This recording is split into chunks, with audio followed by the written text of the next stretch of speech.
He entered Deep Vale Valley as someone who does not choose any path at all, and even so ended up opening with trembling hands the only notebook that Cecilia Archer never let anyone see.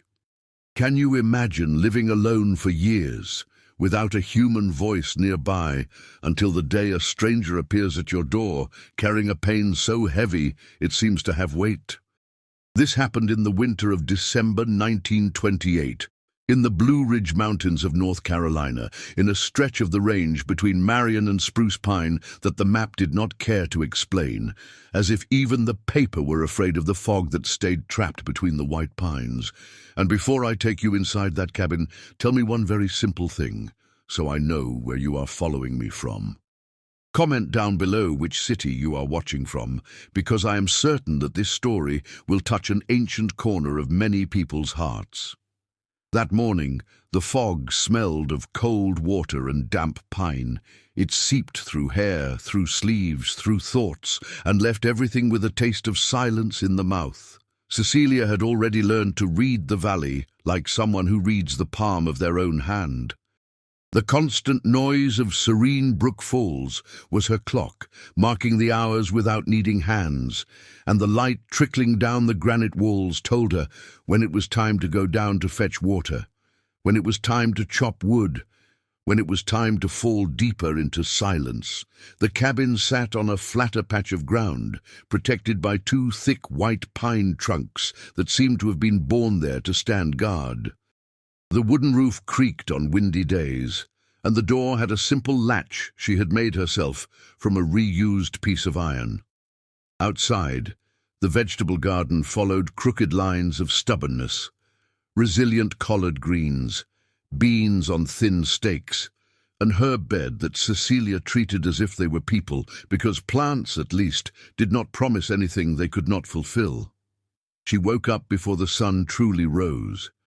The frost, when it came, crackled under her boots and left the world with a white delicacy that deceived.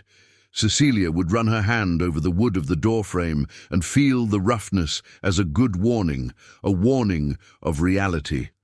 The valley could be beautiful, but it was not gentle. There, beauty came along with work, and work came along with a type of freedom that not everyone could endure. That was how she had chosen to live. And to the world up above, if anyone even remembered, Cecilia Archer had become a poorly told story, a young woman who vanished before a wedding, a shadow crossing the mountain ridge with a bundle on her shoulder and her heart beating like a frightened horse. 6 years earlier, in 1922, Cecilia was 20 years old, and her father's last name weighed more than her own body. Her father was a small merchant in Marion, a man of the counter and the ledger of credit, the kind who knows the name of every customer and even so manages to get lost within his own debts. The marriage promise came as things come that no one wants to discuss, first in loose sentences, then in long silences, until it became a certainty. An older man, 2 decades more of life and haste, appeared in the conversation as if he were a solution. Cecilia heard her father saying it was the only way to pay what he owed, heard her mother sighing in a corner like someone who had already given up on offering an opinion. And in that very instant, she realized that, if she stayed, she would spend the rest of her life with the feeling of being pushed inside a house where the door only locked from the outside. On the night before the wedding, she did what seemed impossible to anyone watching from the outside. She took what fit in a bundle, a few cloths, a pocket knife, a piece of soap wrapped in paper, a pair of mended socks, and left. She did not leave a letter. She did not leave a plea for forgiveness. She only left the bed made, as if she were going to return in a few minutes, because Cecilia always had an almost cruel precision with details, as if, by organizing one thing, she could keep the world in order. She climbed the mountain range on foot, with the cold biting her bones and shame trying to hold back her steps. Fear was also there, but it was not in charge. What was in charge was a stubborn certainty she had never felt before. Cecilia did not know where she was going. She only knew where she would not return. When she found Deep Vale Valley, it was not like finding a place, but rather like being found by it. The trail descended between dark rocks, and the sound of the water grew as if someone were calling without a voice. She saw the brook cutting through the stone, and further ahead, the waterfall opening into foam, and thought that perhaps that noise could fill what people did not fill without hurting. The cabin was there, half forgotten, with marks of abandonment, but still standing. Cecilia did not ask whose it was. The valley did not answer questions. It just stayed, and that was, in a strange way, the first consolation. If anyone were to ask if she was happy, Cecilia would have a hard time answering without irony. Happiness was a word for people who had time to choose. What she had was something else. She had peace in small pieces. She had autonomy in every gesture. She had the right to wake up and decide her own day, even if the day was only firewood, water, simple food, and the usual silence. Only that the silence, with the passing of time, began to gain two faces. There was the clean silence, the one that came when she sat near the waterfall and let her face be touched by cold droplets, listening to the world breathing without haste. And there was the hard silence, the one that beat against the chest on windy nights, when the oil lamp dimmed and the shadows made the cabin seem larger inside than it was.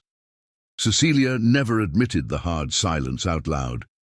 She pretended it did not exist, because if she admitted it, she would also have to admit that loneliness was not merely a choice, it was a defense. In that December of 1928, the winter arrived early.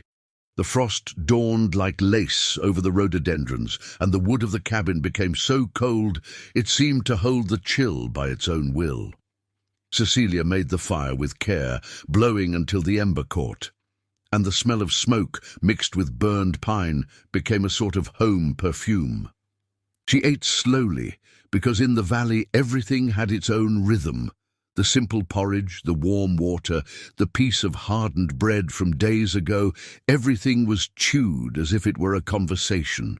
On that specific morning, she was focused on separating the dried herbs she had gathered the week before. There were leaves of yarrow, which she used for bitterness and courage. There was a handful of chamomile, a sweet smell that brought back childhood memories she did not want to remember. There were thin roots she saved for fever, and bark that served for a sore throat. Cecilia noted everything down in a dark-covered notebook, which stayed wrapped in a cloth, always in the same corner, always far from anyone who might exist.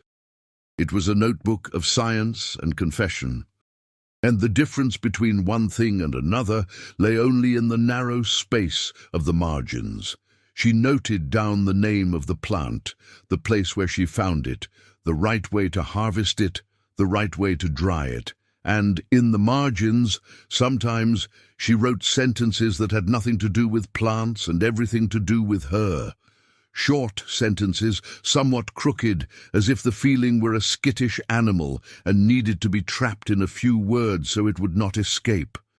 Cecilia told herself it was just so she wouldn't go mad. She also told herself no one would read it. It was the only promise she trusted. It was at the end of that morning that the valley changed its sound. It was not a loud noise. It was a detail out of place. Cecilia heard a branch breaking on the trail that came from above, and her heart tightened as if her own chest had turned into a fist. In the valley, any unexpected sound was a warning. The brook kept running, the waterfall kept roaring, but that crack of wood belonged neither to the water nor to the wind. It belonged to a footstep. She froze for a second, feeling the cold rise through her legs, and the smell of smoke from the hearth seemed stronger, as if the fire had also sensed it. Cecilia grabbed the pocket knife, not because she believed she would defeat someone with it, but because the hand needs something to hold on to when the head threatens to lose control. Then she approached the door slowly, her body low, her ear attentive, and pulled the latch carefully so as not to make a sound. The fog was so thick it felt like fabric. Cecilia opened the door just enough to look. And that was when she saw a dark shape moving between the trees, stumbling as if the trail were an ocean. For a moment she thought it was a large animal, but then she heard a muffled groan, far too human, and saw a hand emerge, groping the air, seeking support. The man truly appeared a few steps later. He was soaked, with his clothes clinging to his body, his hair dripping water, and his face as pale as someone who had lost his own blood inside without spilling a drop. He did not seem aggressive. He seemed defeated. Cecilia felt an immediate irritation, almost unjust. That presence was an invasion. It was not just a stranger. It was living proof that the world existed, and she had forgotten for a few minutes what it was like to deal with the world. The man tried to speak, but the word came out weak, scratched. He raised his eyes and saw Cecilia. There was a plea there, but it was a plea without courage, as if he already expected the no. Cecilia asked what he was doing there, and her own voice sounded different, harsher, as if it were rusted from disuse. He answered with difficulty that he had gotten lost, that the rain had closed the path, that the horse had gone on alone, and he ended up coming behind without thinking. She observed the details without wanting to. His boots were covered in mud. There was a heavy, soaked coat hanging from his shoulders. His right hand trembled from the cold. His nose was reddened, and his eyes, despite the exhaustion, had a feverish shine, as if something were burning behind the iris. Cecilia asked where the horse was. He replied that it was further up, tied to a low branch with the rain, and that he just wanted to rest a little. As he said this, his legs gave way, and his body collapsed forward, as if gravity had waited for the exact moment to collect its due. Cecilia took a step back instinctively, but not fast enough to pretend she didn't see. The man fell to his knees at the edge of the door, his forehead almost touching the wood. The sound of the rain dripping on the roof seemed louder, insistent, and the whole valley held its breath along with her. She could close the door, she could lock it, she could let him get up or not. His problem, his world, his pain. Cecilia would even have arguments. She had built that life so as not to depend and not to be depended upon. But there was a line that, as much as she tried, she could not cross. Cruelty was the only prison she truly feared. Cecilia let out an irritated sigh, as if she were angry at her own kindness. Then she grabbed the man by the arm, felt the cold and heavy fabric, and pulled hard. He was heavier than he looked, and she realized with an intimate astonishment that she had gotten used to lifting things, but not people. Even so, she pulled. The man tried to help, but his body failed. She managed to drag him inside, closed the door with her foot, and leaned her body against it for a second, as if she could stop the world from entering along with him. The air inside the cabin was warm from the fire, smelling of smoke and the thin soup she had made earlier. The man inhaled like someone finding air after almost drowning, but soon he began to cough, deep coughs, and the sound echoed on the wood, making the cabin seem smaller, truly invaded. Cecilia asked his name. He took a while to answer, as if his own name were buried somewhere difficult. When he spoke, he said his name was Arthur Hayes. The voice was handsome, even broken, and there was a care in the pronunciation that did not match a man left out in the rain. Cecilia asked where he came from. Arthur replied, after swallowing hard, that he came from Asheville. Upon hearing that name, Cecilia felt a different shiver, not of cold. Asheville was too big for the size she had permitted her own world. It was a city, it was people, it was being looked at. She only replied that he was very wet, and that, if he stayed like that, he would fall completely ill. Arthur tried to say he didn't want to cause trouble. Cecilia retorted that he had already caused trouble, and that now it was better to do things right. She grabbed a dry, rough cloth and threw it on his lap. She told him he needed to take off the coat, and Arthur obeyed with a quiet shame, as if he were not used to being ordered around by anyone.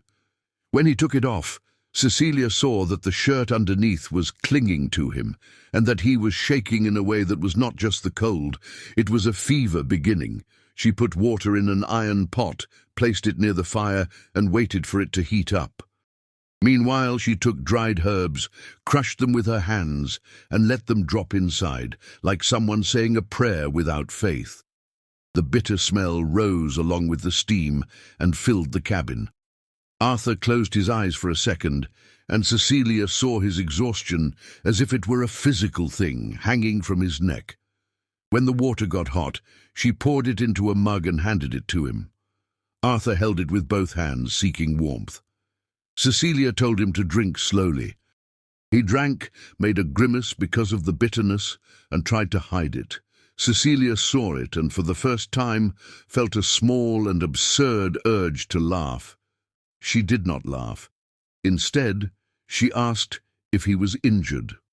Arthur replied that no, he was just exhausted. And when he said that, his voice failed and his eyes shifted away, as if the word exhausted were too short to explain what it truly was. Cecilia pulled a thick blanket, the kind that scratches the skin, and placed it over his shoulders. The gesture was dry, as if she were covering firewood. But the blanket touched Arthur's neck, and he let out a sigh that seemed to come from a deep place. Then he thanked her. He thanked her with simplicity, as if he were a man used to saying good morning to strangers and asking for permission even to enter his own thoughts. Cecilia asked how long he intended to stay. Arthur replied that he didn't know. He said that as soon as he got better he would leave. When he said that, he didn't seem relieved. He merely seemed to be repeating an old rule. Cecilia did not answer.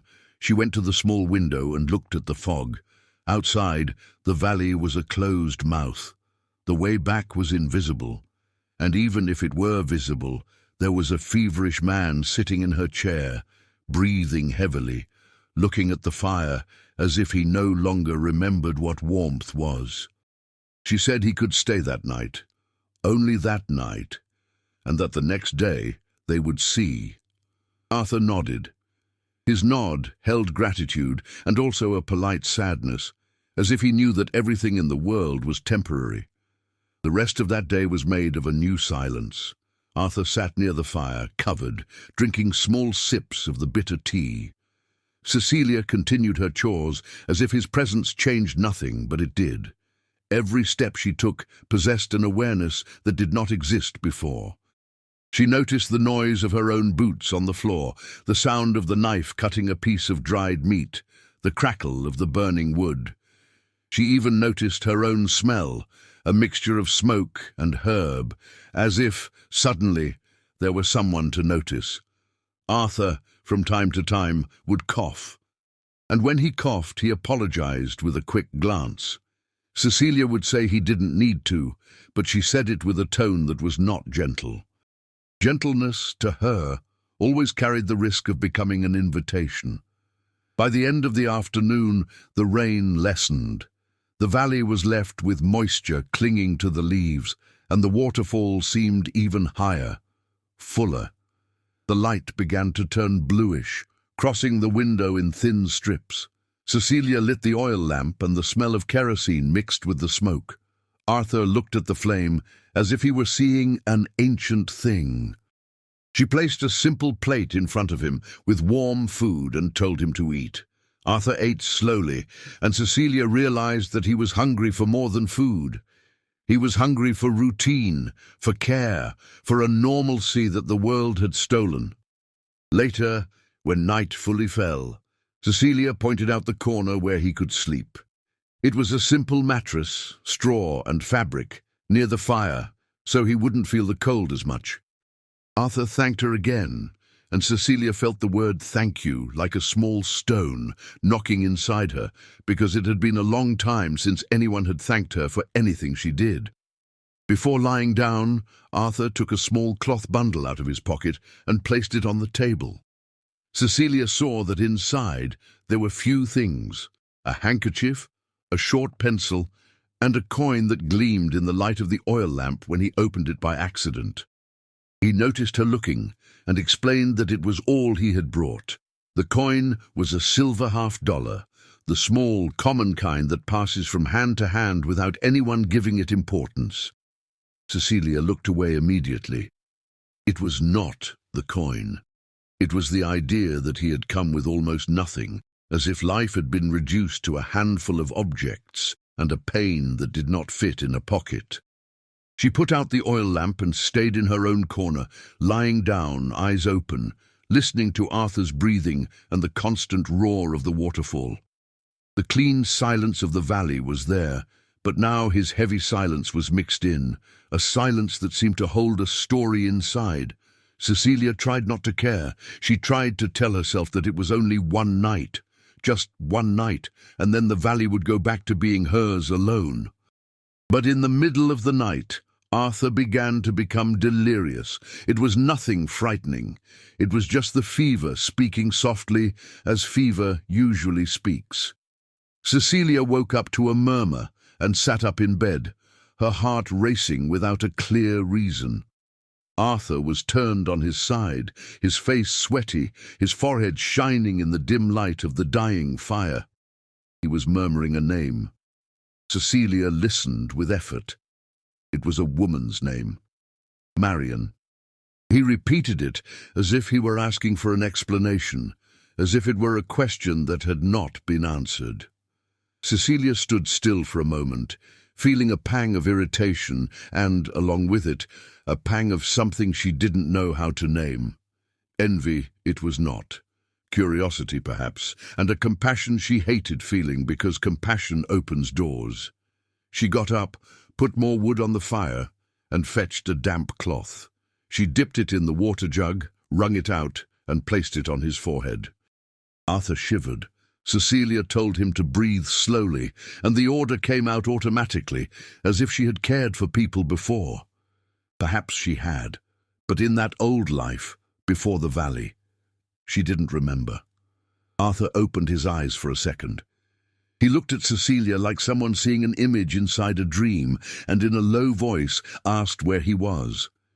Cecilia replied that he was in a cabin, in the valley, and that he needed to sleep. Arthur tried to sit up, but Cecilia gently pushed his shoulder, firm, without aggression. She told him he wasn't made of iron, and that if he insisted, he would get worse. Arthur went quiet. And then, in a gesture that caught Cecilia off guard, he apologized. Not for being there, not for being sick. He apologized for bothering her life. Those words struck Cecilia in a strange way, because that was exactly it. He was bothering. But at the same time, hearing it out loud made it seem too small. Cecilia replied that he needed to shut his mouth and sleep, and even with the harshness, her hand stayed a little longer on his forehead, feeling the heat of the fever. Arthur closed his eyes. Before falling asleep again, he murmured a sentence that Cecilia almost didn't hear. He said he had forgotten what it was like to have someone care without asking for anything in return. His voice came out as if it were a confession, and Cecilia felt her chest tighten, annoyed with herself again, as if the sentence had found a crack in her armor. When morning arrived, the valley seemed different. The cold was still there, but the rain had gone, and the fog was rising more slowly as if it were tired. Cecilia opened the door and felt the icy air hit her face, clean, smelling of wet earth and resin. The world outside was shining with moisture. Every leaf carried a drop. Every drop reflected the light in silence. Arthur woke up better, but not well. The fever had gone down a bit. He managed to stand up, swaying, and tried to insist he was leaving. Cecilia looked him up and down and said he wasn't going anywhere in that state. Arthur argued that he didn't want to take advantage. Cecilia replied that it wasn't about taking advantage. It was about not dying of cold on the trail. The word die slipped out, and she immediately regretted using it. Arthur did not answer. He merely swallowed hard and accepted sitting back down. She put water to boil and made another tea. This time she also added a little bee honey she kept as a treasure. The honey was rare. It was comfort. Cecilia did not explain why she offered it. She just put it in the mug and pushed it toward him.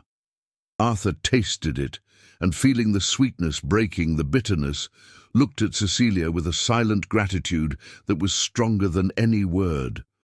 Cecilia looked away, uncomfortable.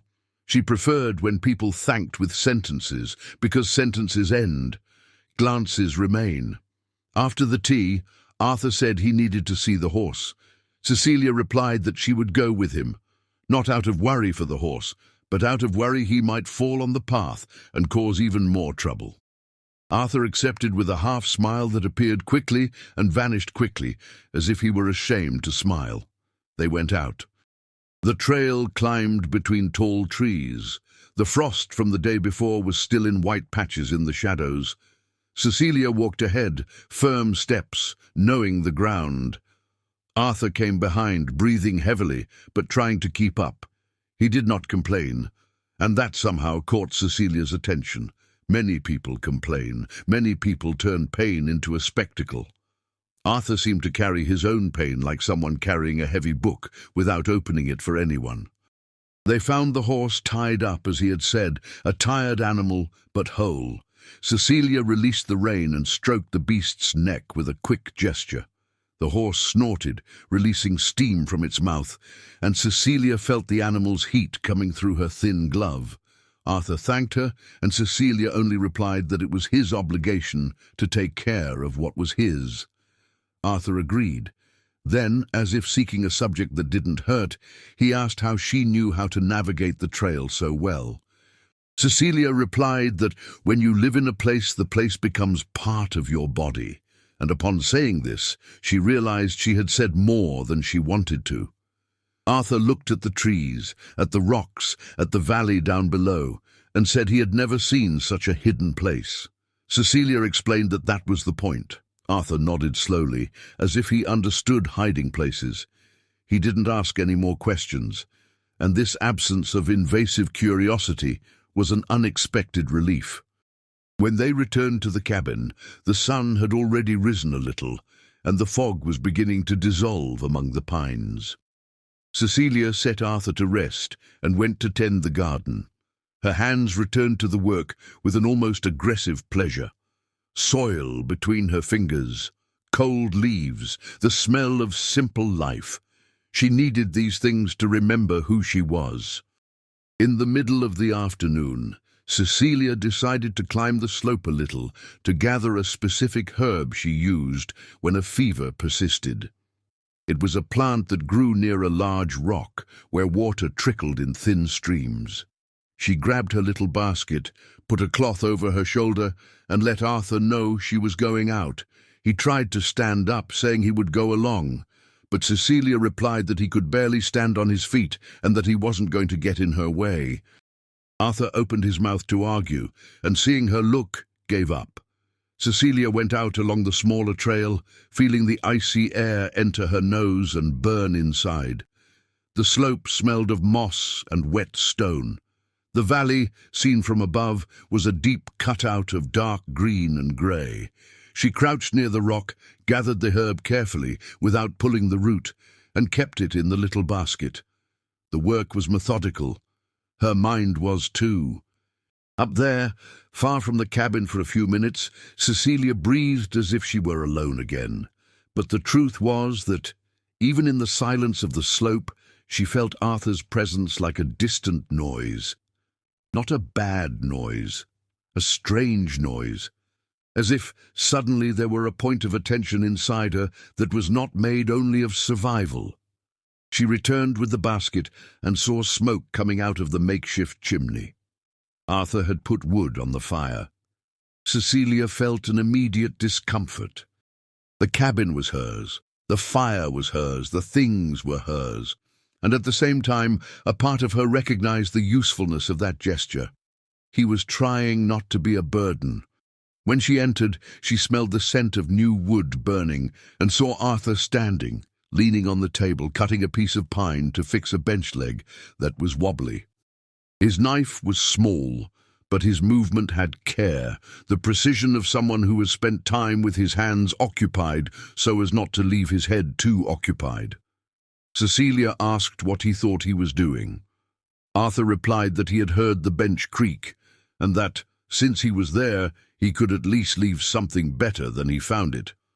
Cecilia retorted that she hadn't asked him to. Arthur nodded and said he knew, but that he didn't like standing still. The word still came out with a shadow. Cecilia noticed. Standing still to him seemed to mean feeling. She dropped the basket and went straight to the makeshift stove. She started separating the herbs for the tea. Arthur, still with the knife in his hand, asked what plant that was. Cecilia replied with the name and quickly explained what it was used for. Arthur listened with genuine attention, like a student. That irritated Cecilia and pleased her at the same time. It irritated her because she didn't want to teach anything to anyone. It pleased her because it had been a long time since anyone had listened without interrupting. Arthur said she must have learned a lot to live like this. Cecilia replied that no one learns out of pleasure, they learn out of necessity. Arthur went quiet for a moment. Then he said with a gentleness that didn't feel like a cheap compliment, that necessity had made her an impressive person. The word impressive came softly, almost without force, as if he didn't want to seem intrusive. Cecilia felt her face flush, and she hated her own body for giving away a reaction. She answered with irony, saying he must be talking like that because of the fever. Arthur tried to smile, and his smile appeared quickly, timid. He said no, that the fever perhaps made him talk less, not more. Cecilia turned her back to hide the corner of her mouth that almost wanted to curve up. The afternoon passed with small noises of coexistence, the fire crackling, the water boiling, Arthur cutting wood, Cecilia grinding herbs, the valley outside breathing. It was then that fate did what it always does. It slipped through the crack. Arthur started looking for a cloth to wipe his hands. Cecilia had left a folded cloth near the corner where she kept her things, and he went over there without thinking. The cabin was small. There weren't many places. His hand touched a thicker cloth bundle hidden behind a pot. He pulled without intention. The cloth slipped, and the dark-covered notebook fell to the floor with a dry sound, like a door slamming shut. Arthur froze. Cecilia was facing away, stirring a pot, and did not see the first instant. But she heard the sound. She turned her head, and upon seeing the notebook on the floor, felt something freeze inside with a speed that not even the winter could match. Arthur crouched to pick it up. He did so carefully, as if the object were fragile. Cecilia crossed the cabin in 2 strides and held out her hand, demanding without speaking. Arthur hesitated for a second, not out of defiance, out of curiosity, out of respect, out of a mistake. He asked if it was a diary. Cecilia replied that it was none of his business. Arthur nodded, saying he apologized, that he had no intention. But as he said this, his eyes had already seen the cover, the dark leather, the marks of use, and he had also seen, when the notebook fell open a little with the movement, a piece of a page with tiny handwriting. Cecilia snatched the notebook from his hand and closed it hard. The gesture was harsher than she intended. Her heart was beating loudly, and the noise seemed to compete with the waterfall outside. She put the notebook back in the cloth, tying it as if she were tying off a wound. Arthur raised his hands, asking for calm. He said he hadn't read it. Cecilia looked at him with a coldness she herself did not recognize. She asked if he thought she was naive. Arthur tried to explain that he had only seen the writing, that he hadn't truly read it, and then, in the middle of his attempt at defense, he made the mistake that changes lives. He said a loose phrase, a short phrase, a phrase that could only come from the mouth of someone who had read at least one line. He said he didn't know anyone could write about silence in that way. The world stopped for a second. Cecilia felt the blood rush to her face and drain at the same time, leaving an icy emptiness in her stomach. She did not ask what he had read. She didn't need to. Her shame already knew. The notebook was not just for plants. It was the place where she kept the phrases she never had the courage to say, even to herself out loud. And now, a man she barely knew had walked through that door. Arthur realized his mistake immediately. He swallowed hard, as if he wanted to swallow the phrase back down. He said, in a low voice, that it had been an accident, that he picked up the notebook to return it, and it opened to the wrong page, and that the writing caught his attention because it was beautiful. When he said beautiful, the word came out with a defenseless sincerity, and that hurt Cecilia even more. She stood motionless. The fire crackled, the pot bubbled, the waterfall roared outside as if it were laughing at the human drama. Cecilia clutched the notebook against her chest, and the cold leather of the cover seemed to want to pierce through her clothes and brand her skin. Arthur took a step back, like someone who acknowledges he crossed an invisible fence. He said he understood if she wanted him to leave. Cecilia opened her mouth to order him out. The words were ready, sharp. It was easy to expel. It was easy to go back to being stone. But then she looked at Arthur. She saw the fever still there, not only in his body, but in his eyes. She saw the quiet shame he carried, as if it had always belonged to him. She saw for an instant that what he had read had perhaps not been a reason for laughter or contempt. Perhaps it had been recognition, and that scared Cecilia more than any threat. She took a deep breath and asked, in a thread of a voice she hated for being fragile, which page he had opened. Arthur did not answer immediately. His eyes dropped to the floor, as if looking for a way to say it without wounding. Then he said he had seen a sentence in the margin, just one, and that it said that freedom was good, but sometimes it was cold, like wet stone.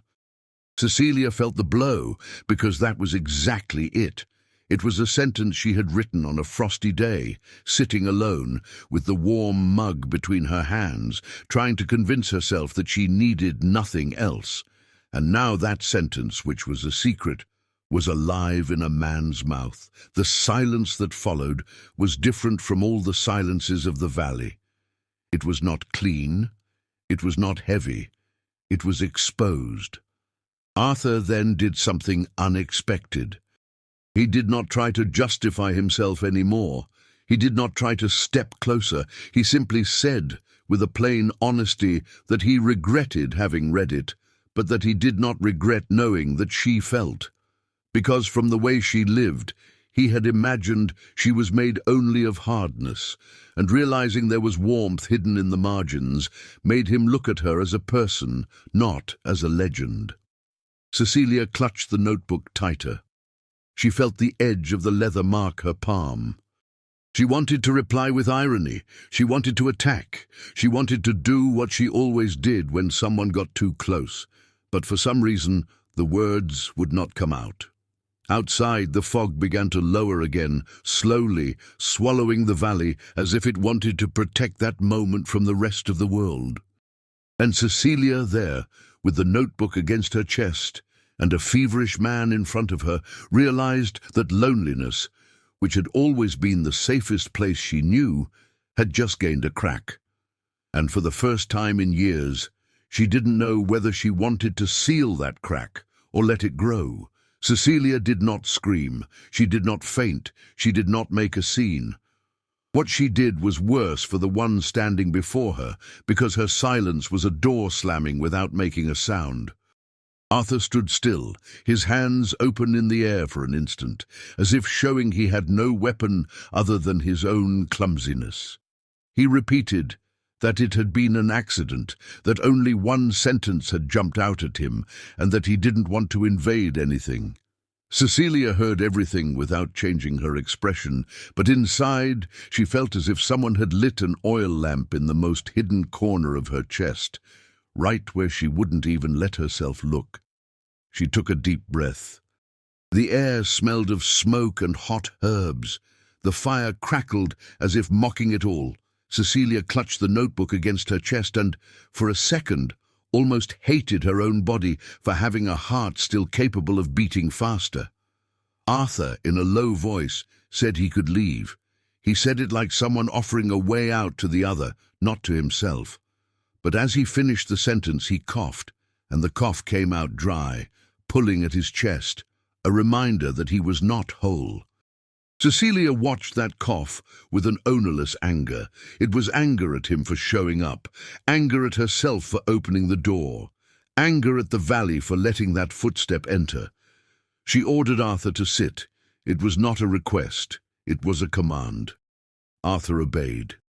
Cecilia put the notebook back in the cloth, tied it with 2 tight knots, and shoved it into the back of the corner, behind the iron pot, as if hiding a dangerous animal. Then she returned to the makeshift stove and stirred the pot too hard, making the broth splash. She wiped the rim with her sleeve, and only then realized what she was doing. She became even more irritated. Arthur said he understood if she didn't want to talk.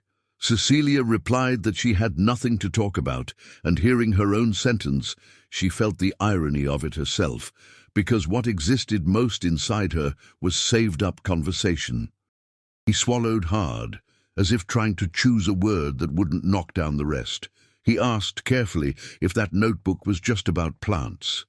Cecilia replied that it was hers, and that was enough. Arthur nodded. He said he respected that. He also said that, if she wanted, he could promise not to touch anything there. Cecilia retorted that promises were easy in the mouth and difficult in the world. Arthur looked at her quickly, and Cecilia realized the sentence had hit a spot in him too, as if he knew well this type of broken promise. The valley outside remained the same, and this was almost offensive. The waterfall carried on with its constant roar, not caring about the delicate things humans carried inside. Cecilia felt an urge to walk out and go to the edge of the water, where the noise covered everything, but she refused to give her own weakness that satisfaction. She said finally that he wasn't leaving that day, not because she wanted him there, but because he was feverish and the trail was treacherous. She said that when he was better, he would go. Arthur tried to argue that he didn't want to stay where he wasn't welcome. Cecilia replied that it wasn't a matter of being welcome, it was a matter of not doing something foolish. And then she added, looking straight into his eyes, that if he touched the notebook again, she would throw him out herself, fever or no fever. Arthur nodded slowly and replied that he wouldn't touch it. This time, the promise came out without embellishment, almost hard, as if he too wanted it to be true. Night fell early. The cold came more aggressively, entering through the cracks like thin fingers. Cecilia fed the fire with dry wood and forced herself to eat. Arthur ate little, but insisted on thanking her, and Cecilia began to notice an uncomfortable detail. He was too polite, even for his own pain, as if he had learned to put his sadness inside clean clothes. When they lay down, each in their own corner, the silence that remained between the two was no longer the clean silence from before. It was a people's silence, a silence that held choked-up words. Cecilia tried to sleep, but her head was spinning.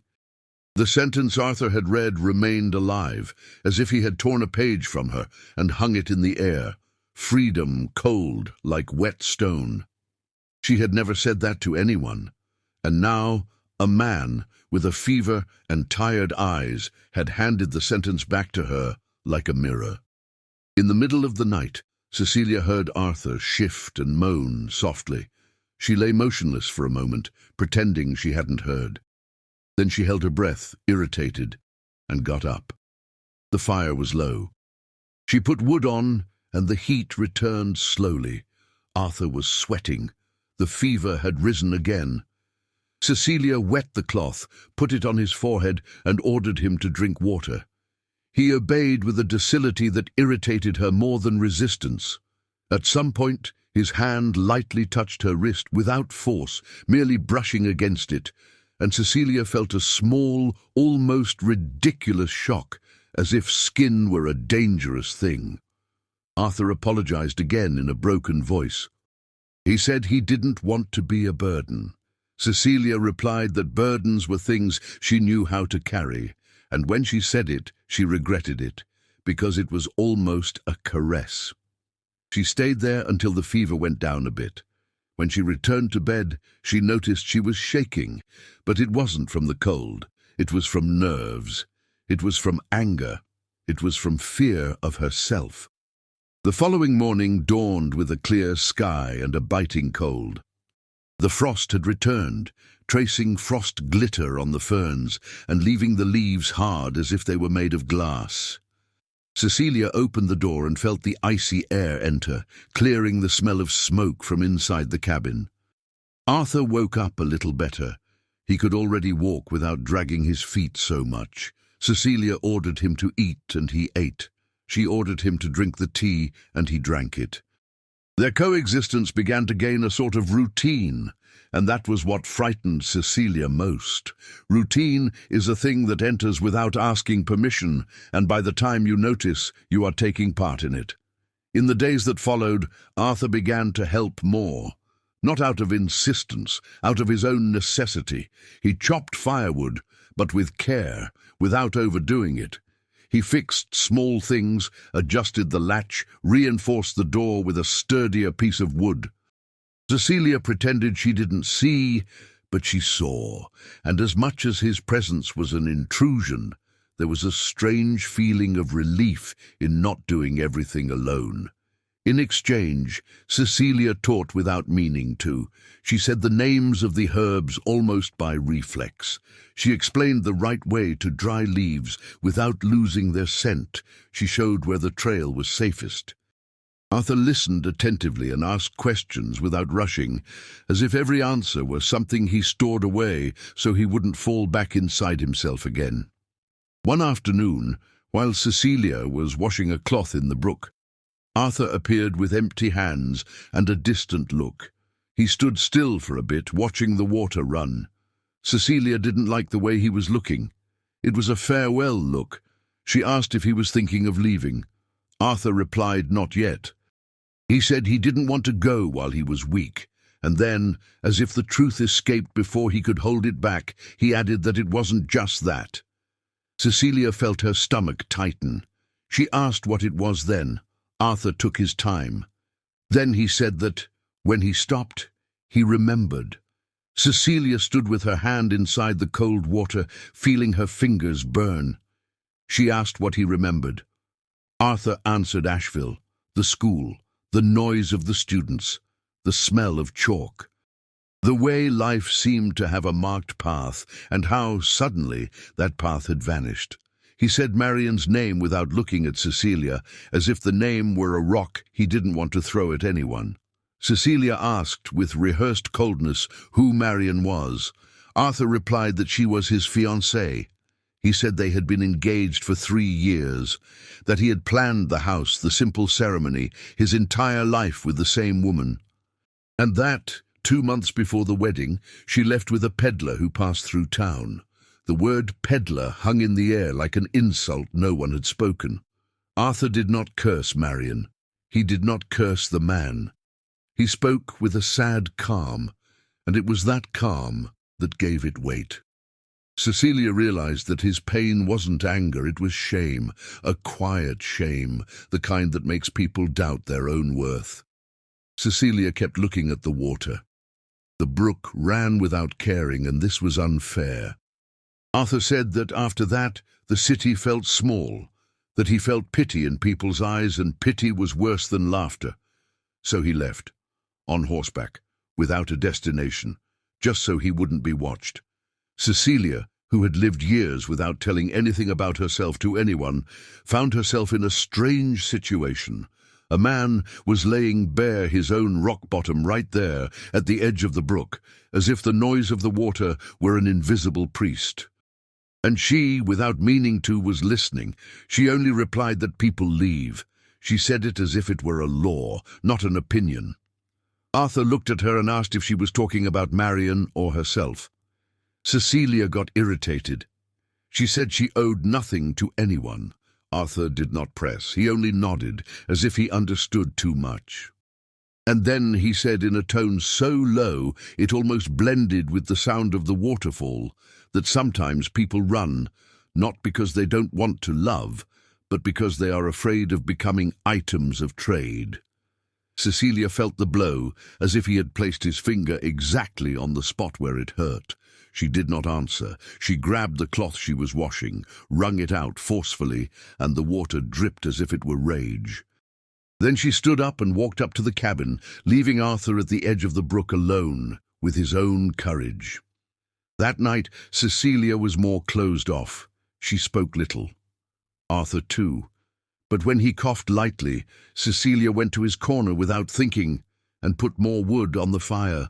Arthur looked at her like someone witnessing a rare gesture. Cecilia pretended it was only an obligation. Days turned into weeks. Winter advanced, and the valley grew even more silent. The fog took longer to lift. The cold left the wood rougher. Cecilia's skin cracked on her hands, and she rubbed lard on them for relief. Arthur, now recovered, began to walk up the mountain ridge for short distances, just to breathe higher air, as if testing if the outside world still existed. And Cecilia, every time she saw him walk away up the trail, felt a sharp ache in her chest that she refused to name. She told herself it was vigilance, that it was worry for the valley, that it was fear he would get lost and return with more trouble. But the truth had a different taste, and she felt that taste as if it were metal in her mouth.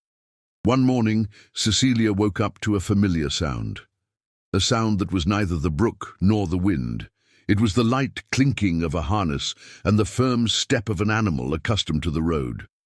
She opened the door and saw, coming down the trail, Silas.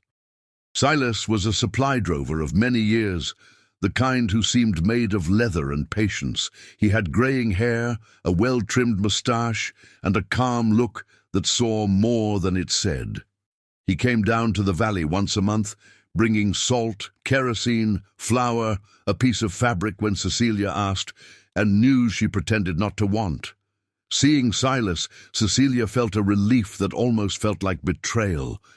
Silas was her only link to the world, and the world, when it came in his shape, came without a threat. He stopped near the cabin, dismounted slowly, and greeted Cecilia with a simple nod, as if she were a neighbor down the street, not a woman hidden in a valley the map did not recognize. Silas asked if she was well. Cecilia replied that she was. Silas offered a half smile and said that being was a big thing in itself. Then he looked at the cabin carefully and asked, without rushing, if she had company. Cecilia felt her face harden. Before she could answer, Arthur appeared at the door, in his simple shirt and hair still damp, like someone who had just washed his face. Silas looked at him, and the drover's calmness gained an amused gleam, the kind only people who have seen a lot of life carry. Silas greeted Arthur with a respectful nod, and asked who he was. Arthur replied politely, giving his full name, Arthur Hayes, and said he had arrived by chance, sick, and Cecilia had helped him.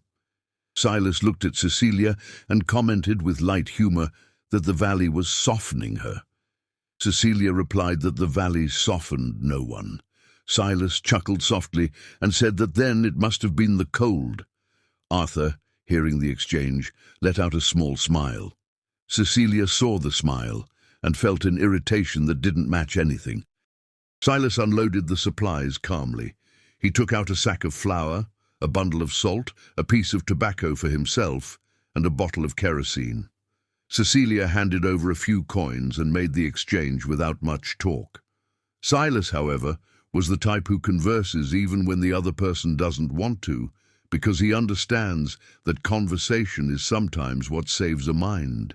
He asked, as someone who doesn't mean anything by it, if Arthur hailed from Asheville. Arthur confirmed. Silas commented that Asheville was a place of proud folks and a winter that does not forgive. He also said that being a school teacher was a profession that required courage because teaching young people was like trying to hold water with a sieve. Arthur answered with a half laugh, but his laugh was sad. Silas noticed. He did not press. He changed the subject and asked if Cecilia still had good herb for a cough, because his throat had been scratching on his latest trips. Cecilia handed him a dried handful and explained how to prepare it. Silas thanked her, and as he passed near Cecilia, murmured so low that Arthur couldn't hear that her house seemed different. Cecilia asked what he meant. Silas replied that the air had changed. He said that the valley sometimes felt heavier when she was alone, and now it had a new weight, but it wasn't a bad weight. Cecilia felt the urge to tell Silas to shut his mouth.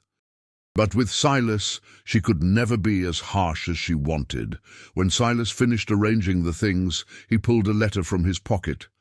The paper was folded and crumpled, as if it had travelled far.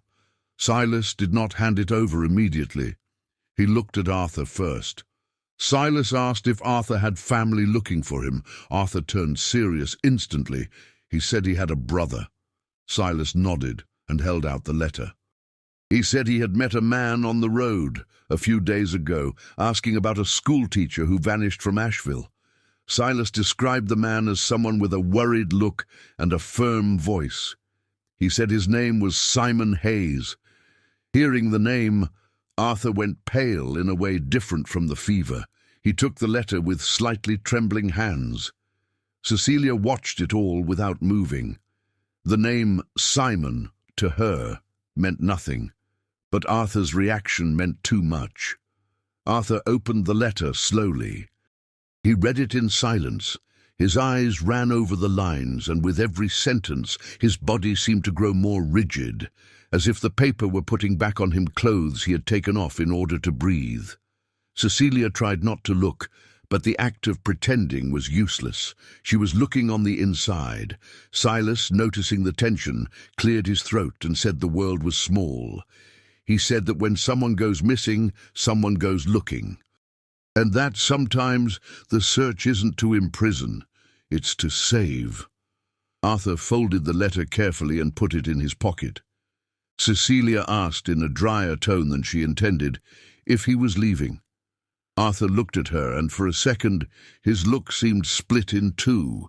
He replied that he didn't know. He said his brother was worried. He said Simon spoke of a sick mother and of responsibility. He said he had disappeared without saying anything, and that wasn't fair. Cecilia heard the word fair as if it were a type of threat. Fairness was a thing of the world up above. In the valley, the rule was to survive and owe nothing to anyone. But she knew deep down that Arthur had invisible debts to people of his blood, and that meant the valley might not hold him forever. Silas watched them both in silence for a while. Then he commented casually that he would return next month. He said that if they needed to send a reply, he could take it. Arthur thanked him. Cecilia said nothing.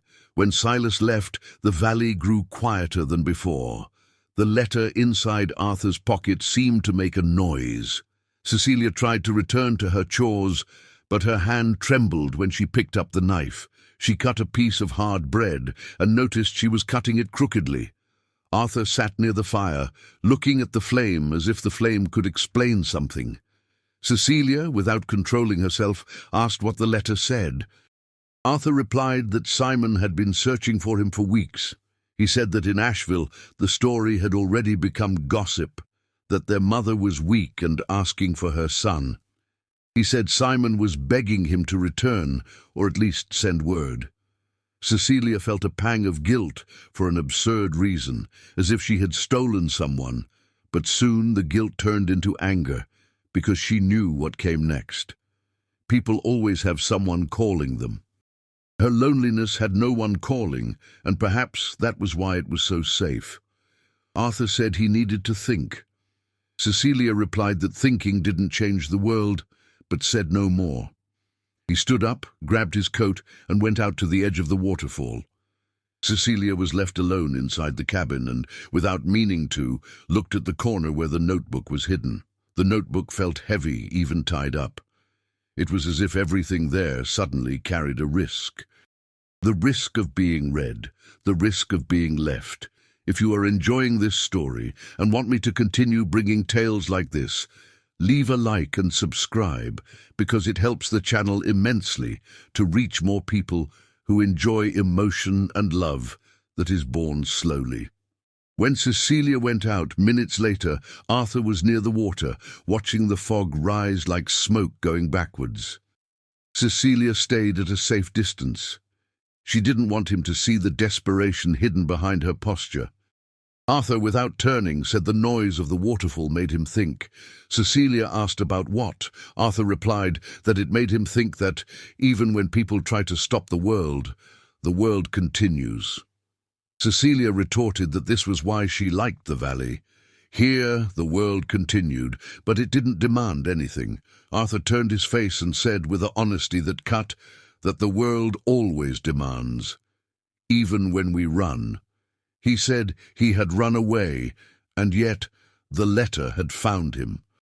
Cecilia felt like answering with a cruel phrase, something like, "Then go," to protect herself. But instead she asked if he had the desire to return. Arthur took his time. Then he replied that he was afraid of being the same man as before, afraid of seeing the pity in people's eyes again, afraid of discovering that Marion had taken with her not only his love, but also his courage. Cecilia heard that and saw herself for a second in her own past. She had fled a wedding so she wouldn't be a bargaining chip. Arthur had fled a city so he wouldn't be a target of pity. Two different kinds of flight. The same route. Shame. She said that shame didn't kill anyone. Arthur looked at her and replied that it didn't kill the body, but it could kill the rest. Cecilia didn't answer. The wind brought a scent of pine and cold water. She took a deep breath, and as if that were the only thing she could give without breaking herself, said that if he needed to send a reply, Silas could take it. Arthur nodded. He thanked her, and, as he thanked her, his eyes softened a little. Cecilia looked away, because she didn't know how to handle a man who said thank you as if he were receiving a gift. That night, Arthur grabbed the short pencil he carried and a piece of thick paper that Silas had left by accident along with the things. He sat at the table and began to write. Cecilia stayed in the corner, pretending she didn't see. But the sound of the pencil on the paper was like an insistent cricket, and Cecilia heard every scratch as if it were a footstep of his walking away. Arthur wrote for a long time. He would pause, run his hand over his face, return to it. Sometimes he pressed his mouth tight, as if a sentence hurt to get out. Cecilia, unable to bear it, asked why he had vanished without saying anything to his brother. Arthur replied that he didn't want anyone to see him broken. He said that if he stayed in Asheville, he would have had to smile, greet people, pretend everything was fine. And he didn't have the strength to pretend. He said he preferred to disappear rather than be a man the whole town whispered about. Cecilia asked if he thought disappearing solved anything. Arthur replied no. He said it only delayed it.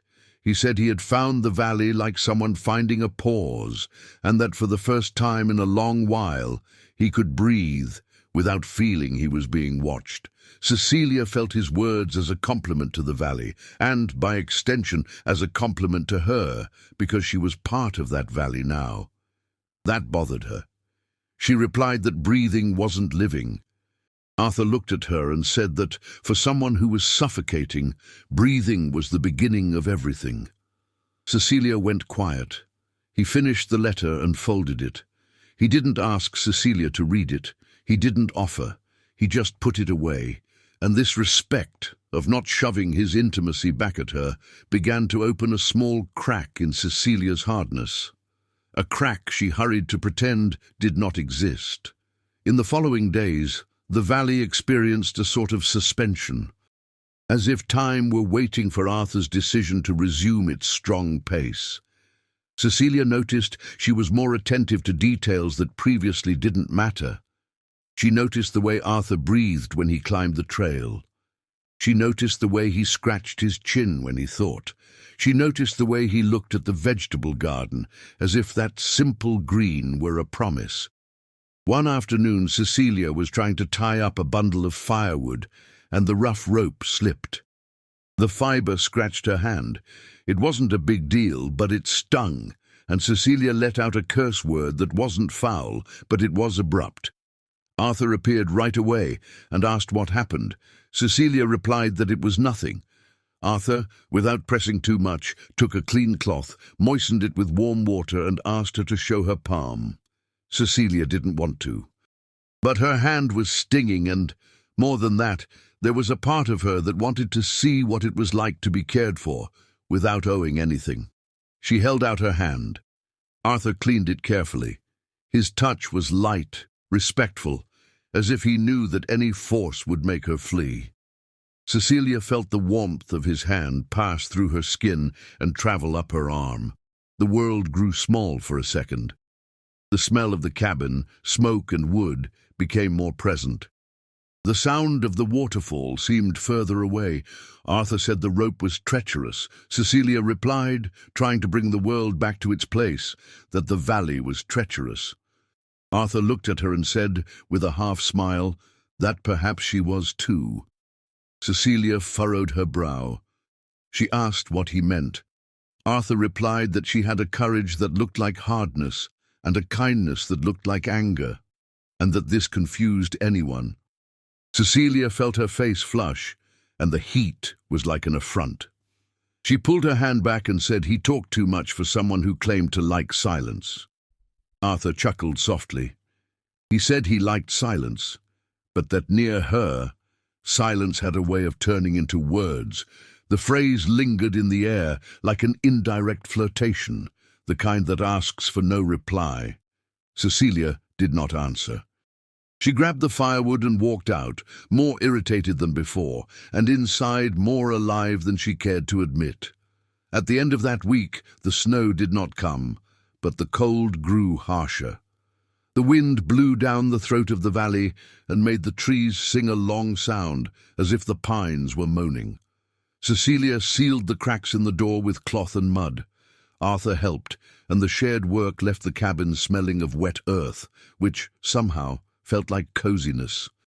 That night, the oil lamp trembled with the wind. Cecilia and Arthur stayed near the fire, each with their mug.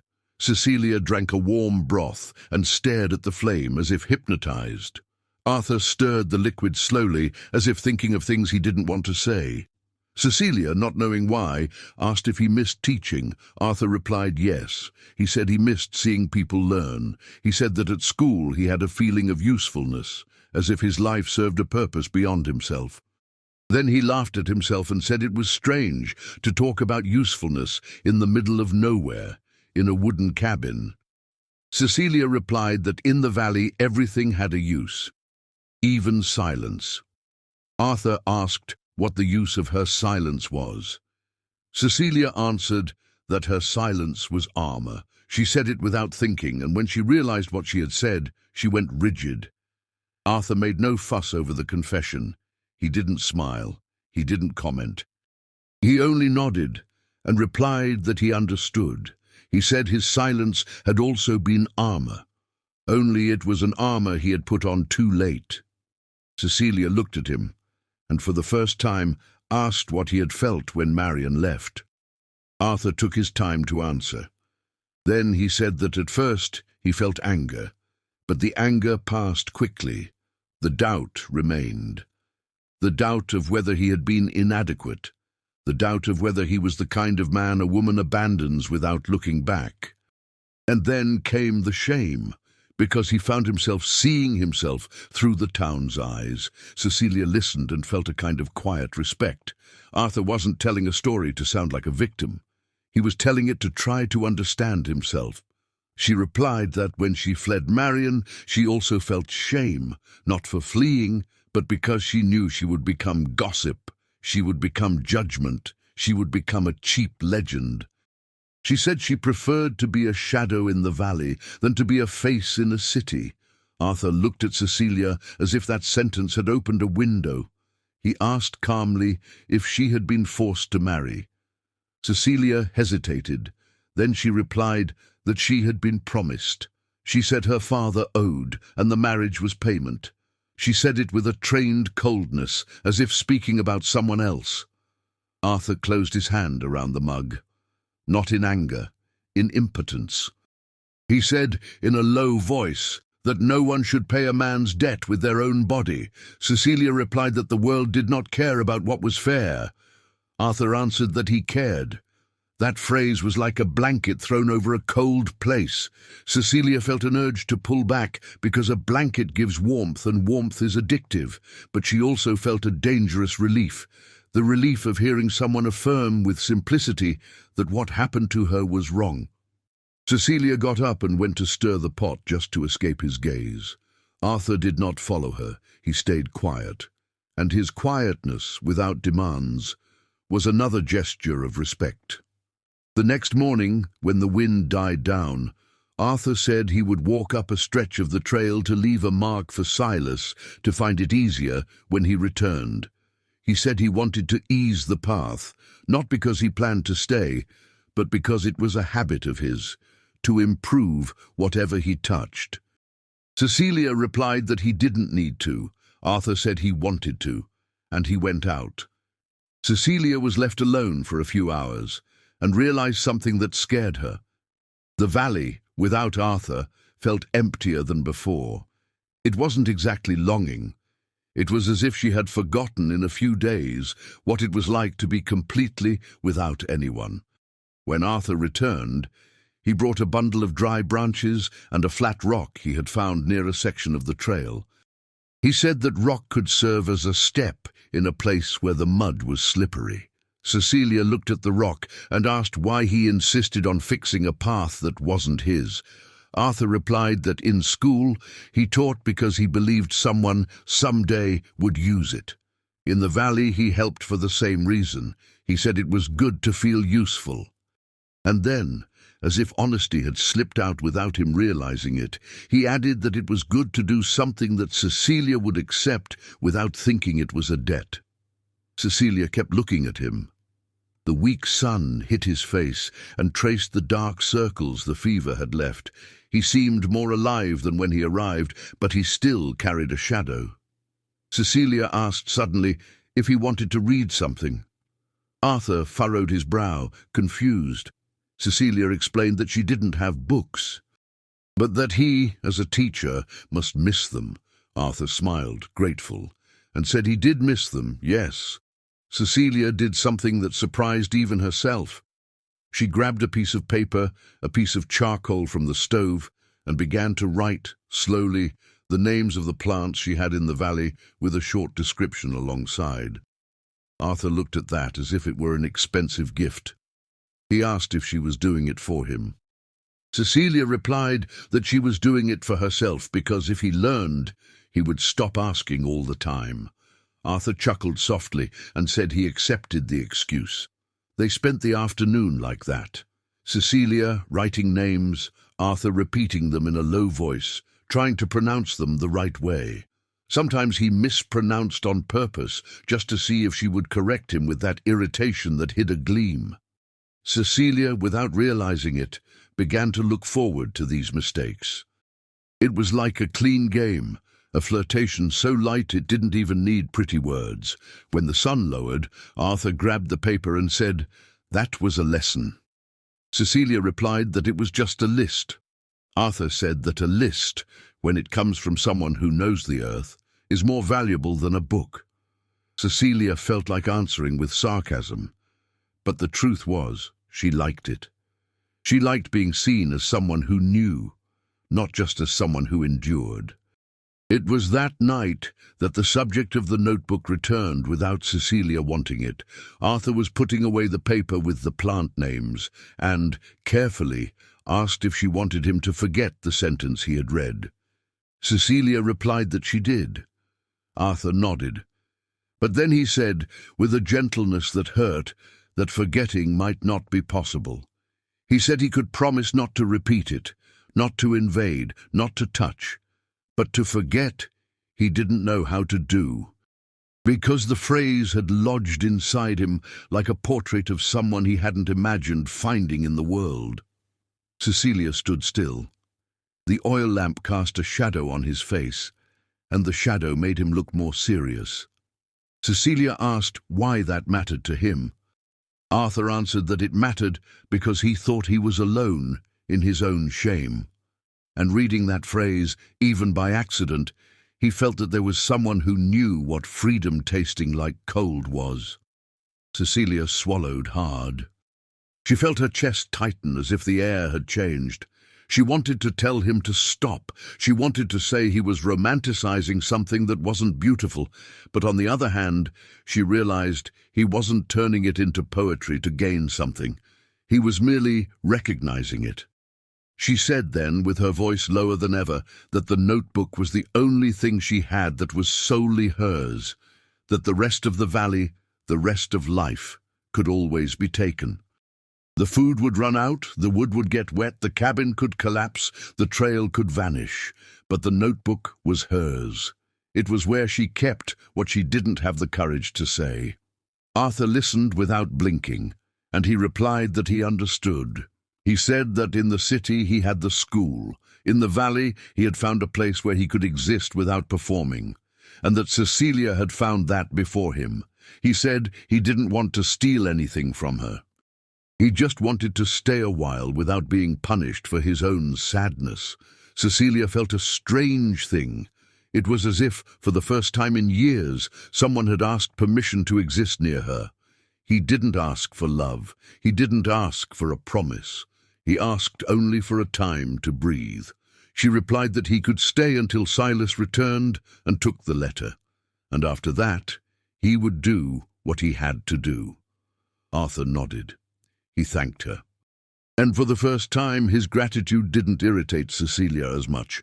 The following weeks were the most dangerous because they were the calmest.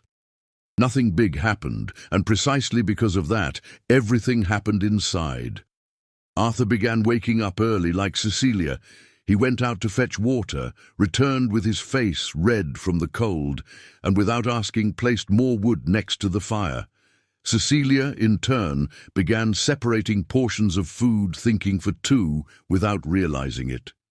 She started saving a piece of soap for him. She began to notice when his shirt needed mending, and one day, without saying why, she left needle and thread on the table. Arthur took the needle and tried to sew. Cecilia watched from afar and, seeing him miss a stitch, let out a short, almost involuntary laugh. The laugh came out and died quickly. But it was real. Arthur raised his eyes like someone witnessing a small miracle.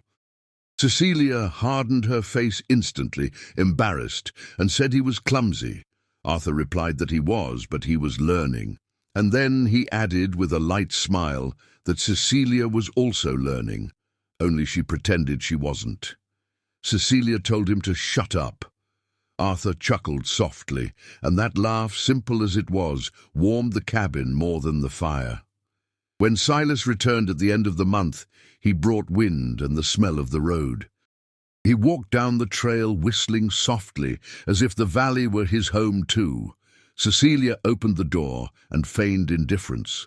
Silas greeted her, looked inside, and, seeing Arthur, raised an eyebrow with mild amusement. Silas asked if the teacher was still around. Arthur replied yes, and that he had written the letter. Silas held out his hand and received the folded paper. He said he would deliver it to the brother. Then he looked at Cecilia, like someone measuring the air, and commented that it seemed the valley had gained more stove smoke lately. Cecilia replied that it was because the cold was worse. Silas laughed and said that the cold didn't make people's eyes shine, it made people's noses red. Cecilia turned serious. Silas then changed the subject and asked if she needed more flour. Cecilia made the exchange, and Silas pocketed the coins without haste. Before leaving, Silas approached Arthur and said, in a tone that mixed advice and care, that Simon was a good man, but an insistent one. He said that when the brother got close, he wouldn't leave easily.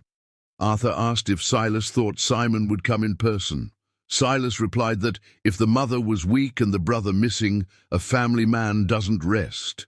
He said the road to the valley was tough, but worry makes a road seem shorter. Cecilia heard that as if it were a sentence. Silas said goodbye, mounted, and rode up. The sound of the hooves faded slowly, And when the valley returned to being just waterfall and wind, Cecilia realized that the time of "until Silas returns" was up. That night she couldn't eat properly. The broth tasted like nothing. The smell of smoke seemed stronger. Arthur noticed her shutting down and asked what was wrong. Cecilia replied that nothing was wrong. Arthur pressed only once and then backed off. Cecilia got irritated with the backing off too, because backing off felt like too easy an acceptance.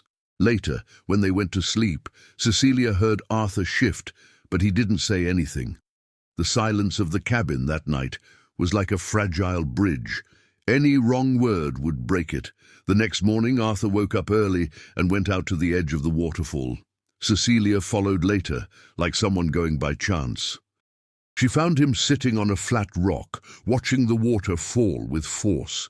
He seemed more resolute, but he didn't seem happy.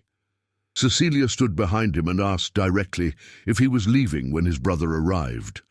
Arthur answered that he didn't know. He said that if Simon came, he would want to take him. He said his family had the right to demand an explanation. He said he himself, if he were the brother, would have also gone searching. Cecilia asked if he wanted to be taken. Arthur turned his face and looked at her with a sincerity that almost hurt. He said he didn't want to lose what he had found there. He said it wasn't just the valley. It was the way Cecilia lived, the way she made life fit into gestures, the way she was hard and yet had hands that cared. He said that near her he remembered he still existed. Cecilia felt her chest tighten again. She asked why he spoke as if she were something. Arthur answered that he spoke because it was the truth. And then, very slowly, like someone stepping on ice, he said he was afraid of leaving and never managing to feel peace again. Cecilia heard the word peace and thought that peace was a thing she had built alone. And now a man was saying he found peace in her. That was dangerous. Dangerous because it placed responsibility. Dangerous because it created a bond. She replied, trying to maintain control, that peace wasn't a person. Arthur nodded and replied he knew, but that sometimes peace had a name and a look, and you only realize it when you're about to lose it. Cecilia felt anger. Anger at him for saying that. Anger at herself for feeling it. And, unable to hold back, she spoke the crooked truth that had been inside her for weeks. She said that people always leave. She said he would leave too. She said the valley held no one. Arthur slowly stood up. He stood facing her, and the thin mist wet his hair as if it were light rain. He said Cecilia spoke as if she had already decided she would be abandoned, and that this decision was a way of abandoning first. Cecilia felt as if he had pulled the cloth covering a wound. She told him to stop. Arthur didn't yell. He merely said firmly that he didn't want to be just another weight she carried alone. He said that if he were to stay, he wanted it to be with respect and truth, not with hidden fear. Cecilia had no answer. The noise of the water covered the world, but it didn't cover the heart. She took a deep breath and asked what he wanted from her. Arthur hesitated, and his hesitation was what saved the conversation. If he had answered quickly, Cecilia would have fled. But he took his time, swallowed hard, and then said he didn't want anything she couldn't give. He said he merely wanted to continue there for now, to help, to share the fire, to share the silence. And if one day she wanted to share the words as well. Cecilia felt her eyes burn, and she hated that. She turned her face and kept looking at the waterfall, as if the water could teach her to be hard again. But the truth was, she was tired of being hard. She said finally that she didn't know how to love without feeling she was going to lose. She said it low, almost swallowed by the noise of the water. Arthur replied that he didn't know either. He said he had forgotten what it was like, and that he was learning it by shock. Then, in a small gesture, he extended his hand, not touching her, just offering the space. Cecilia looked at the extended hand and felt a strong urge to pull back. but at the same time she felt an even stronger urge to touch. She delayed a little, like someone negotiating with her own fear. And then she placed her fingertips on his hand for a second. Just a second. The touch was quick, almost nothing, but it was enough for both of them to understand that something had shifted. Cecilia pulled her hand back and said that didn't mean anything. Arthur replied with a light smile and a respect that warmed more than the fire. That he knew, but his eyes said something else. On the afternoon of that same day, Cecilia heard a sound that made her body freeze. A distant sound coming from above on the main trail. It was the sound of hooves, one set of hooves, maybe two, and muffled voices as if someone was speaking to the horse or to himself. Cecilia stood in the middle of the garden with dirt under her nails and her heart beating too loud. Arthur appeared at the door, drawn by the same sound. He looked at Cecilia. Cecilia looked at him. They didn't need to say the name, because the whole valley seemed to have pronounced it before them. Someone was arriving, and Cecilia realized with an ancient fear that it wasn't the valley that was at risk. It was what she had begun to feel, because if that man coming down the trail was Simon, then the decision they had been putting off was going to stop being a conversation and become reality right there in front of the cabin. The hoof hit the rock with a dry, repeated, patient sound, and every strike seemed to push the valley's air down Cecilia's throat. She had her hands dirty with soil in the middle of the garden when she heard it again. It wasn't Silas. Silas arrived with a familiar calm, with a low whistle and the manner of someone asking permission even from the wind. This arrival came straight, resolute, as if the horse already knew where it was going and the rider accepted no detours. Arthur appeared at the door at the same instant, his face set, his eyes trying to see through the fog that rose and fell like the breath of a large beast. He didn't speak the name, but his body did. The rigidity in his shoulders, the way his hand sought the pocket where the letter had been kept days before, the way his chest rose and didn't fall properly. Cecilia wiped her hand on her skirt without managing to get the dirt off. Dirt doesn't come off when the head is full of fear. She approached the cabin, firm steps on the outside and stumbling on the inside. The sound of the hooves grew closer, and along with it came a male voice, controlled, speaking to the horse as if speaking to himself. Then the figure appeared between the white pines, emerging from the fog like someone emerging from a decision. A tall man, older than Arthur, unshaven, wearing a dark hat, a heavy travelling coat. His horse was chestnut and looked tired, but obedient. The man dismounted unhurriedly, stroked the animal's neck, and only then raised his eyes. His eyes went first to Arthur, and in that look there was relief and demand, love and exhaustion, as if both things were the same coin. He took a step forward and called his brother by name, Simon calling Arthur, and his voice came out firm but cracked at the edges like old wood. Arthur did not run to hug him. He stood still for a second, caught between what he was and what he had become. Then he stepped down from the door and walked to his brother. The embrace that came was brief, hard, like someone afraid of breaking if they linger too long. Simon squeezed his brother's back and said softly that he thought he wouldn't find him alive. Arthur replied that he was fine. The word fine sounded false. Simon pulled back and held Arthur by the shoulders, looking him up and down, measuring old fever, past hunger, bad nights. Then Simon's gaze turned and met Cecilia. Cecilia felt as if a cold light illuminated her. She straightened up, her jaw firm, her hand still dirty with soil, and stared back, not out of bravery, out of defense. Simon observed the cabin, the valley, the smoke coming from the makeshift chimney. He observed Cecilia as if trying to fit that woman into the story he had constructed in his head on the road. Simon introduced himself politely, saying his full name, Simon Hayes, and asked if she was the owner of the place. Cecilia replied that she was. The silence that followed was heavy as a wet blanket. Simon thanked her, saying his brother had vanished, and that he had searched everywhere, and that someone on the road spoke of a hidden valley and a woman living alone. Cecilia realized that to Simon she was gossip before she was a person, and that irritated her. Arthur, trying to ease things, explained that he had arrived sick, lost, and that Cecilia had helped. Simon looked at his brother and said, without raising his voice, but with the firmness of a man used to making decisions, that Arthur's place was not there. He said their mother was weak, asking for her son. He said that in town the talk ran wild, and he wasn't going to let his brother become a ghost because of shame.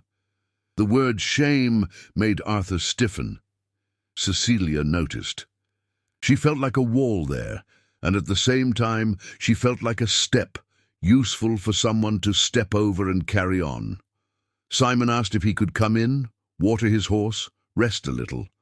Cecilia replied that he could. Her voice came out dry, without sweetness, and yet it was permission. Simon led the horse near the brook, gave it water, tied it to a lower trunk, and entered the cabin.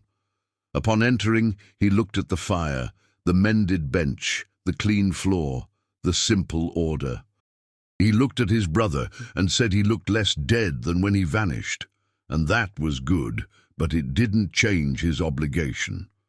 Cecilia went to the pot and put more water on to heat. She did this like someone grabbing onto a task so as not to fall apart. The smell of smoke filled the cabin, and the oil lamp, even unlit, seemed to recall the night. Simon sat near the fire and asked how long Arthur had been there. Arthur replied for weeks. Simon let out a breath through his nose, a half-laugh without humor, and said their mother had aged years in that time. Arthur lowered his eyes. Cecilia placed a mug in front of Simon, without asking if he wanted it. Simon took it, thanked her, and asked what tea it was. Cecilia gave the name of the herb and said it was good for travel and cold. Simon nodded and took a sip.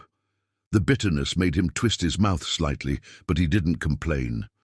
Cecilia noted it and, despite herself, respected that detail. Arthur, sitting on the other side, seemed smaller than he was. Simon stared at his brother and asked why he hadn't sent word. Why hadn't he sent a single line? Why he left the family in the dark?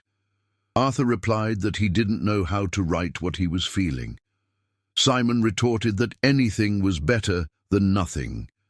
Arthur said that if he wrote, he would admit he was broken, and he didn't want to. Simon tapped his knee in a contained gesture and said that was useless pride.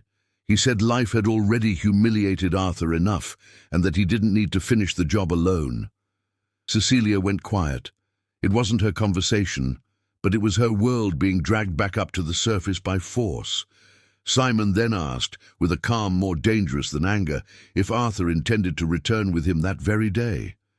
The question hung in the air. Cecilia felt her chest tighten. Arthur looked at the fire and took a long time. He replied that he didn't know. He said he needed to breathe. Simon said he could breathe in Asheville too. Arthur replied that in Asheville, every breath had an eye watching it. Simon said the town's eyes don't kill anyone. Arthur raised his head and answered that they don't kill the body, but he had already explained this before, and it seemed no one understood. Cecilia noticed the tension gathering.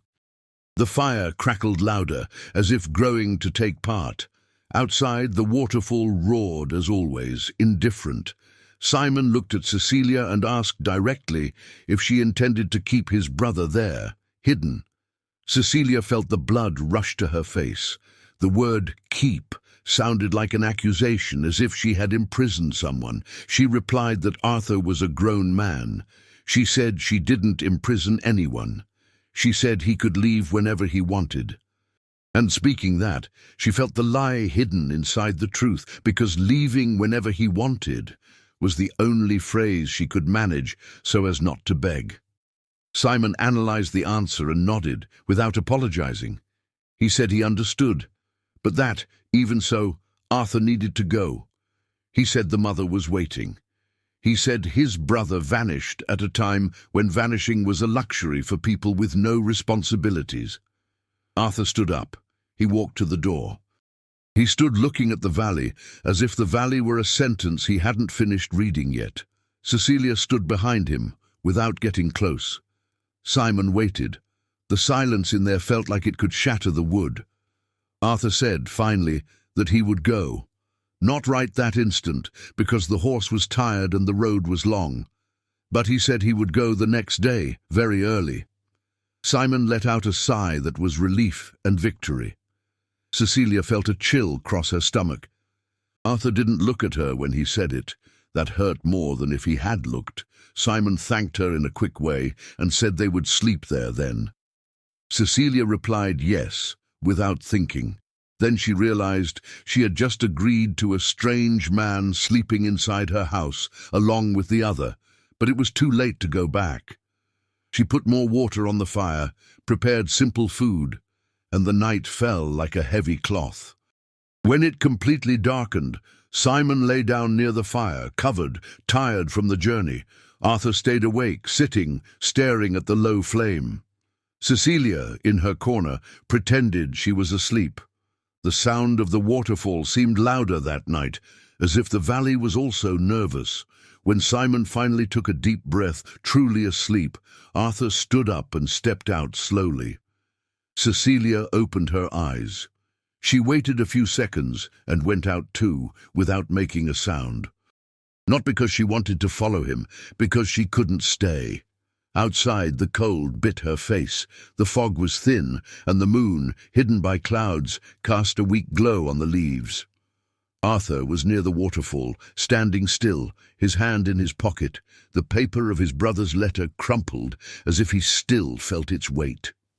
Cecilia approached to a safe distance and asked, keeping her voice low so as not to wake Simon, if this was it then. Arthur took a while to answer. He said he didn't know how to choose. Cecilia let out a short laugh, without humor, and said he had already chosen. Arthur turned his face and looked at her. The dim light traced his exhaustion. He replied that choosing isn't just leaving. Choosing is what he would do after leaving. Cecilia felt her heartbeat in her throat.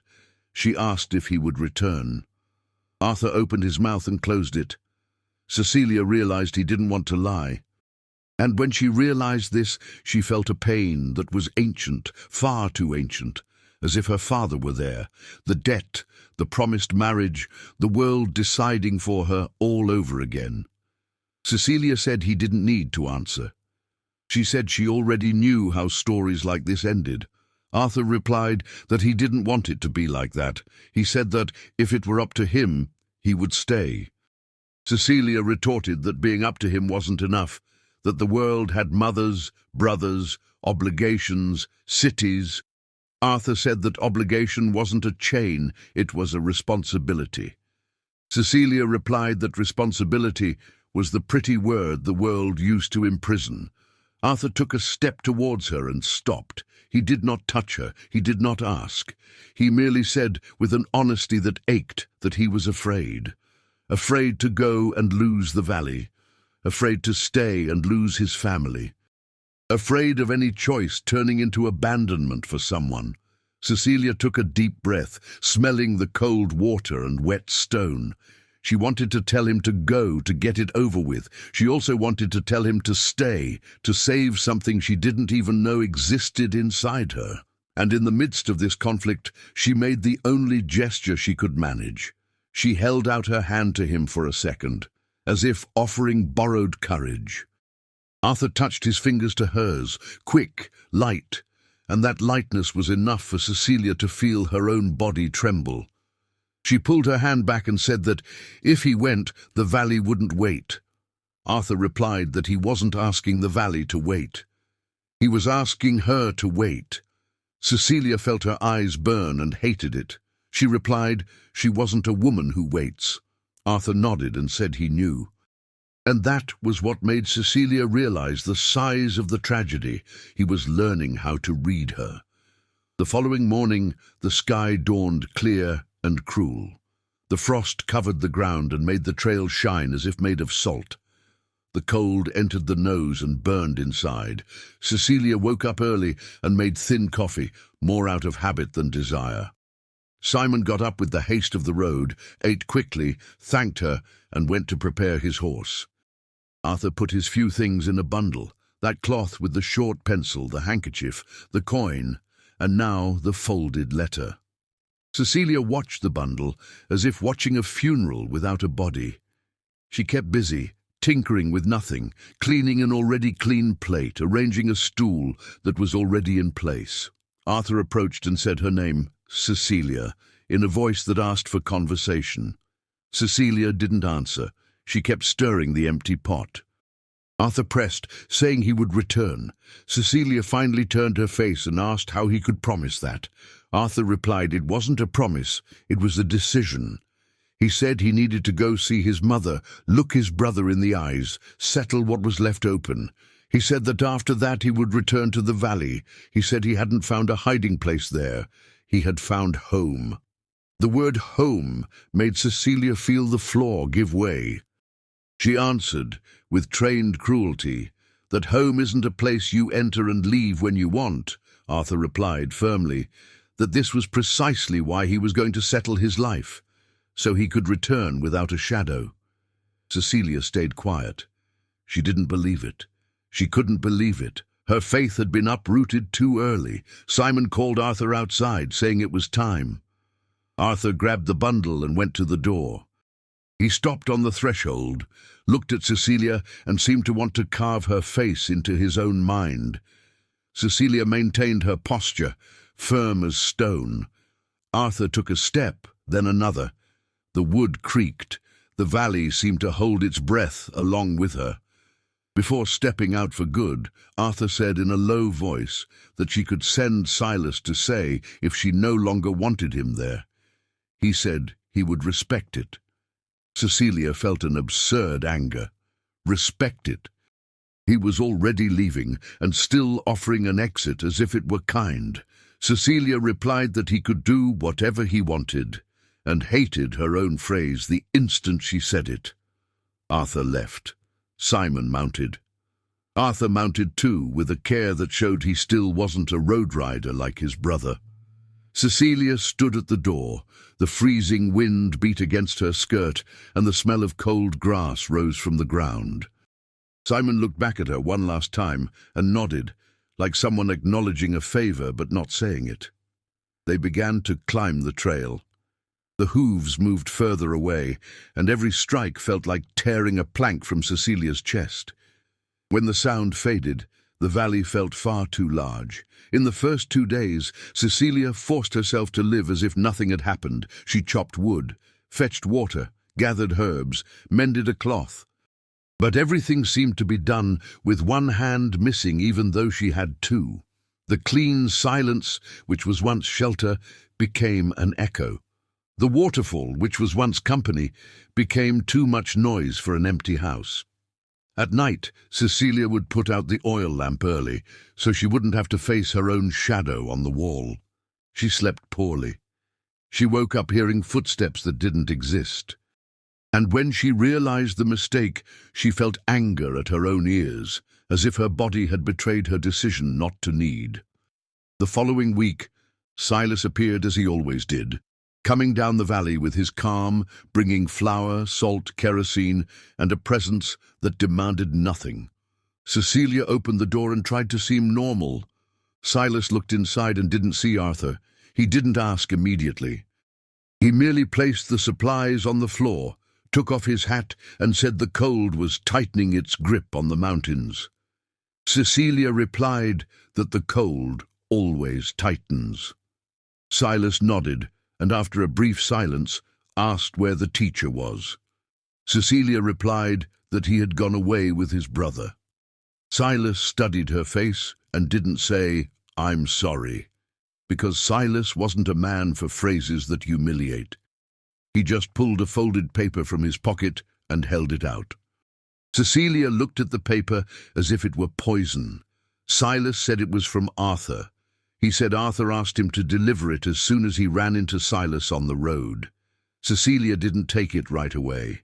Silas waited, patient. Finally, Cecilia took it. The paper smelled of travel, smelled of a sweaty hand and fine dust. Cecilia opened it and read it in silence, her heart beating loudly. Arthur wrote that he had arrived in Asheville, that his mother was weak but alive, that she wept upon seeing him, and that he felt small and guilty, but that he needed to go through this.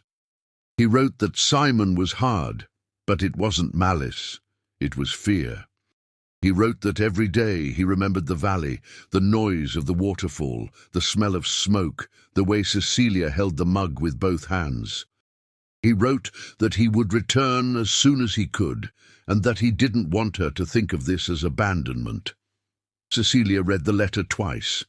The second time, she felt anger again, because it was too beautiful, because the beauty of a letter wasn't a guarantee of anything. Her father had also spoken beautiful sentences once, and even so, he had offered her future as payment. Silas asked if she wanted to send a reply. Cecilia said no.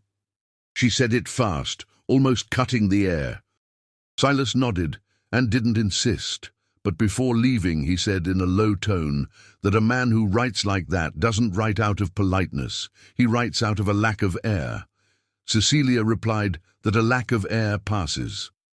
Silas smiled slightly and said it passes, but a person also passes away along with it if they don't hold on. When Silas climbed back up, Cecilia was left with the letter in her hand and an ache of emptiness. She wanted to tear it up. She didn't. She put it away in the corner next to the notebook, as if placing one dangerous thing next to another. The following weeks were marked by letters. Sometimes Silas brought them. Sometimes he didn't. Cecilia learned to swallow her anxiety, to chew on her own fear as if it were stale bread. Arthur recounted small details of Asheville, without exaggeration, as if afraid to bore the valley. He said the city seemed noisier than he remembered. He said that passing near the school where he used to teach, he felt a tightness mixed with pride. He said he used to teach at the local county grammar school, and that building and that routine had been his way of existing before everything broke. Cecilia read and kept them. She didn't reply. She told herself it was protection, but deep down, it was the fear of offering a bridge and watching the bridge be broken. Until, late one afternoon, amidst an icy wind, Cecilia heard the sound of hooves again. This time the sound came differently. It didn't have the haste of a demand. It had a sort of hesitation, as if the horse walked slowly so as not to frighten. Cecilia stepped out of the cabin with her heart racing, not knowing whether she wanted to see or run away. And then she saw. Arthur was coming alone. The horse seemed stronger, his coat was dry, and his face held a different exhaustion, less fever, more life. Upon seeing Cecilia, Arthur guided the horse closer, dismounted, and stood still for a second, as if the arrival itself needed permission. Cecilia did not run. She did not smile. She stood firm, arms at her sides, the posture of stone she already knew well. Arthur took a few steps and stopped at a respectful distance. He called her name with a steadier voice and asked if he could come in. Cecilia felt her chest ache. She asked where Simon was. Arthur replied that Simon stayed in Asheville. He said his mother was better as much as possible, and that Simon accepted him returning to the valley for a while. Cecilia asked if it was really just for a while. Arthur replied that it was for a while, but not the way she thought. He explained calmly that he talked to Simon, that he owned up to the shame, that he asked forgiveness for his disappearance. He said he decided he wasn't going to run from anything anymore. Not from his family, not from the valley. He said he would return to Asheville on regular visits, that he would help his mother, that he would make himself present. But he said he would also always return to the valley, because the valley had become part of him, and because there existed a life there he had chosen to build. Cecilia heard the word chose, and felt her legs go soft inside. She pretended she didn't. She asked why he was saying all this. Arthur replied that last time he left without giving her a complete truth. He said he was afraid to speak and lose. Now he preferred to speak and risk it. Cecilia let out a short laugh and asked if he thought words fixed things. Arthur answered that they didn't fix things alone, but without them, everything rots in the wrong kind of silence. He said he had lived too long inside the wrong silence. The wind passed through the white pines, and the waterfall roared, constant as always. Cecilia realized the valley was watching. The valley, which she believed was only hers, had seen it all. The stranger arriving feverish, the notebook falling, the brother taking him away, the trail swallowing him, the letters arriving, and now this return. Arthur asked again if he could come in. Cecilia replied he could. Her voice came out lower than she intended. Inside the cabin, the smell of smoke was still the same. The fire was low. Cecilia put on wood without thinking. Arthur watched the gesture and kept quiet, as if that gesture were more important than a speech. Cecilia asked if he had come to stay. Arthur replied he had come to stay, but not to imprison. He said his life now needed to hold two places, his obligation up there and the love that was born down here. Cecilia froze at love. The word seemed too big to fit in the space between them. She asked if he was calling that love. Arthur took his time, as if respecting the weight of the word. Then he answered he didn't know what name it had, but that, when he was far away, it hurt. And when he was near, it made sense. He said that, if it wasn't love, it was a path toward it for him. Cecilia looked at the corner where the notebook was hidden, and thought that she had written things she never spoke. She thought that he had read one phrase, and with that phrase had opened a window. She thought that, deep down, she hadn't fled the marriage just to be free. She had fled also, so as not to be used. And now a man was there, not asking her to be his, but asking to stay by her side. She asked what Simon thought of her. Arthur replied that Simon didn't know her, so he thought little. He said that, at first, his brother was suspicious, thinking Arthur was hiding under someone's influence. Arthur recounted that he explained the truth, that Cecilia saved him when he arrived sick, and that the rest was his choice, not a prison. He said that upon hearing this, Simon remained silent for a long time, and then said only that, if his brother had found a place where he became a man again, then that place deserved respect. Cecilia felt a relief so strong it turned back into anger. She asked if Arthur was making things up to please her. Arthur replied no, and then he pulled a small thing from his pocket, a folded paper. He said it was a line written by Simon, not a big letter, just a sentence. Cecilia didn't take it right away. Arthur placed it on the table. Cecilia opened it. It read that the road was hard, but that sometimes one had to let a brother breathe so as not to lose him for good. It also read that, if Cecilia had been shelter, Simon was thankful. Cecilia felt her heart tighten. She folded the paper and put it away without saying anything. It was that night that the valley gave them their first moment of true peace. It wasn't a kiss. It wasn't a grand declaration. It was something smaller and larger. Cecilia cooked food. Arthur ate, and for the first time Cecilia felt she wasn't feeding a guest. She was feeding someone returning. Later, when the fire died down, Arthur took the oil lamp and trimmed the wick without asking. Cecilia watched the gesture and didn't get annoyed. There was a strange comfort in someone knowing what to do without invading. When they went to sleep, the cabin seemed less cramped. The clean silence returned, but now mixed with a human silence that wasn't heavy. Cecilia lay down, and before turning on her side, heard Arthur say her name very softly, almost a whisper, and ask if she was angry. Cecilia replied that she didn't know. Arthur asked if she was afraid. Cecilia took a while. Then she answered yes, and that she hated it. Arthur went quiet for a moment and then said with a steady voice that he was too. He said their fear was a sign that this mattered. Cecilia closed her eyes and felt a hot tear roll down quickly, without a sound. She wiped it with her hand and got irritated with her own body. But, for the first time, she didn't punish herself for feeling. The following months brought what Cecilia never had: continuity. Arthur began to build, not like someone passing the time, like someone planting a future. He gathered granite rock from the slope, chose the best ones, and started stacking them, block by block, next to the cabin, planning a small new room. Cecilia complained, saying it was too much work. Arthur answered, it was good work. And when she pressed, he said he wasn't expanding the cabin out of luxury. He was expanding out of decision, because he didn't want their life to feel like an improvisation. Cecilia pretended she didn't get emotional. But sometimes when he carried a large rock and stopped to breathe, Cecilia would go to him with a mug of water and say with feigned impatience that he was stubborn. Arthur would smile and ask if she was worried. Cecilia would say no. Arthur would say he liked her lie. Cecilia would tell him to stop smiling, and Arthur would smile more. Their flirting was like that, light like hidden embers.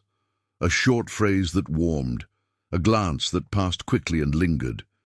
On some days, Arthur needed to go up to Asheville. He would go with Silas part of the way, or he would go alone, depending. Cecilia hated the moment of departure, but she learned not to turn it into a war. She learned to ask how long. Arthur learned to answer with clarity. He learned to return on the agreed date, not to prove something to the valley, but to prove to Cecilia that a word could turn into solid ground.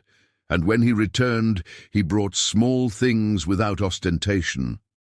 A better piece of fabric, a packet of finer salt, a new pencil for when his ran out. Cecilia complained, saying they didn't need it. Arthur replied they did, because he liked to see her write in the notebook. Cecilia feigned indignation and said he had no right to know about the notebook. Arthur replied he didn't read it anymore, that he respected it, but that he liked knowing she wrote, because writing was her way of not losing herself.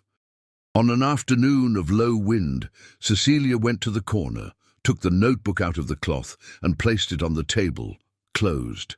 Arthur stopped what he was doing and looked at it as if it were a wild animal being offered. Cecilia said, in a dry voice, that he could see just one thing, only the part about the plants, nothing in the margins. Arthur nodded, unhurried, and asked if she was sure. Cecilia replied that she wasn't sure, but that she was trying. And that was her way of saying, I trust, without saying the word. Arthur opened the notebook carefully, like someone opening a window into a room that isn't his.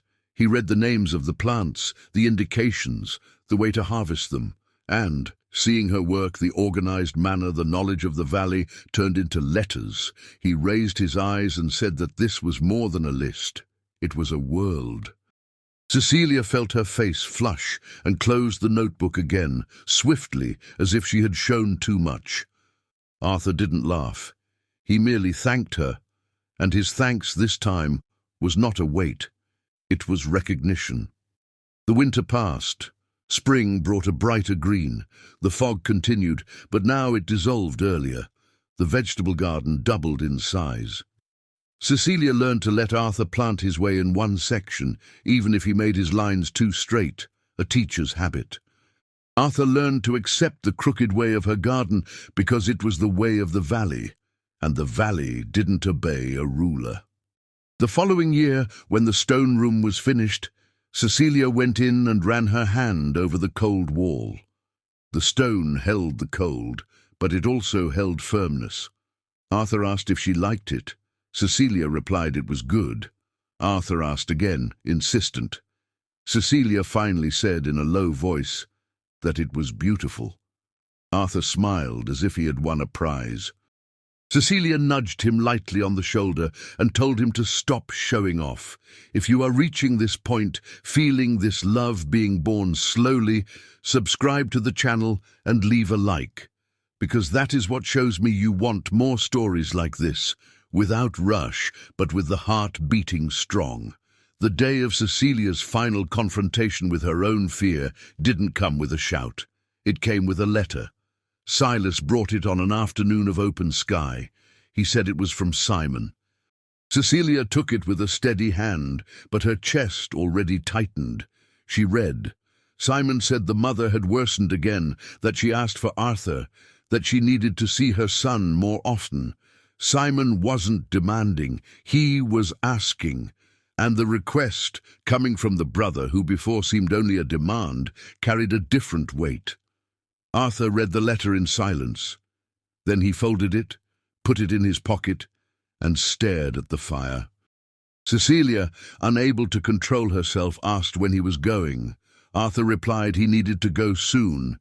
He said he would stay a few weeks up there, help out, stay by his mother's side, do what a son did. Cecilia felt the ground vanish. On the outside, she maintained her posture. She said he ought to go. She said family was family. Arthur looked at her and asked if she was telling him to go out of courage or out of fear. Cecilia replied it didn't matter. Arthur stood up and went out to the edge of the waterfall, as he always did when the truth grew too large. Cecilia stayed in the cabin for a few minutes, trying to breathe. Then she went after him.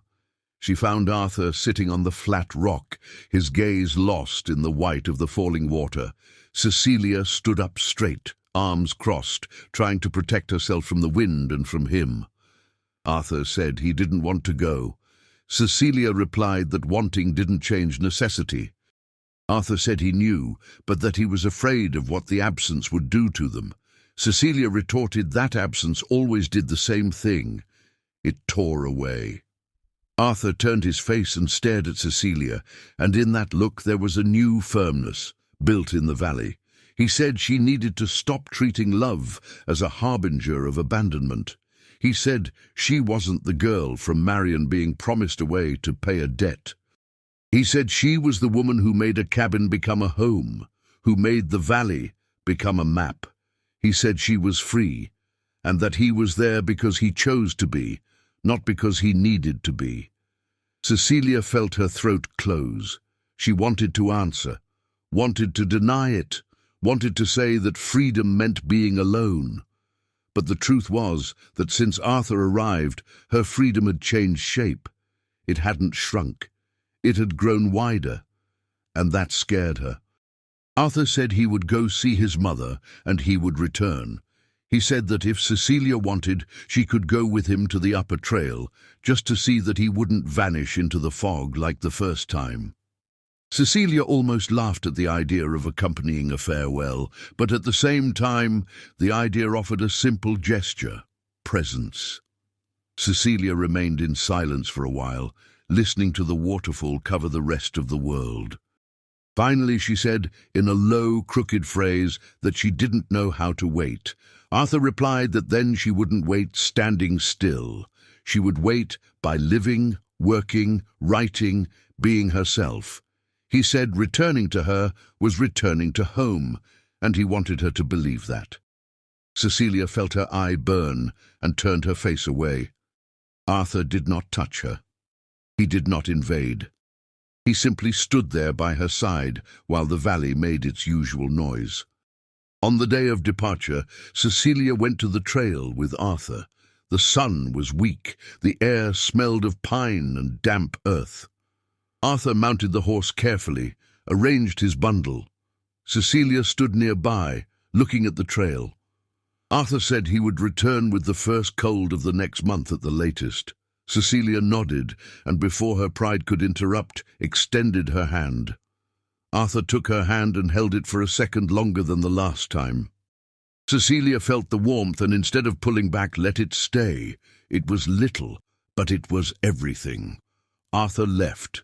Cecilia kept looking until the horse turned the bend and vanished, and this time, when the sound of the hooves drifted away, Cecilia didn't feel the valley turn empty. She felt the valley continue to be home, because now she was certain that a home wasn't just presence, it was also a promise that is kept. Arthur returned. He returned thinner, his eyes more tired, but with a serenity that Cecilia had never seen in him. Coming down the trail, he didn't look like a man fleeing. He looked like a man returning. Cecilia opened the door, and before her armor could go up, Arthur said his mother had improved a little and he had spent the weeks by her side. He said Simon understood. He said the world up there carried on with its gossip, but he no longer bent to it so much. Cecilia asked if he was well. Arthur replied he was sad and at peace. Cecilia understood. Sadness, when it doesn't turn into shame, becomes a bearable thing. That night, they sat near the fire, and for the first time Cecilia spoke without irony. She said she had missed him. The sentence came out short, almost wounded.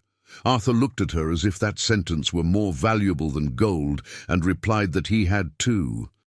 And then, unhurried, he told her that up there he realized that what Marion didn't define his worth. He said he wasn't less because he had been left. He said he was whole, and that the valley had helped him remember. Cecilia listened, and as if her heart gained courage by contagion, said she had also remembered things. She said loneliness had been a shelter, but had become a prison at times. She said loving felt like a risk, but that perhaps life was just that, a risk worth taking when the other person doesn't try to take what is yours. Arthur asked if she was saying the valley was still hers. Cecilia replied the valley was hers and his, but the freedom was hers. Arthur nodded and said that was why he loved that place, because there, no one had to shrink to fit. When time finally skipped, it skipped without asking permission, like the fog that rises and dissolves. 4 years passed, and it was 1932.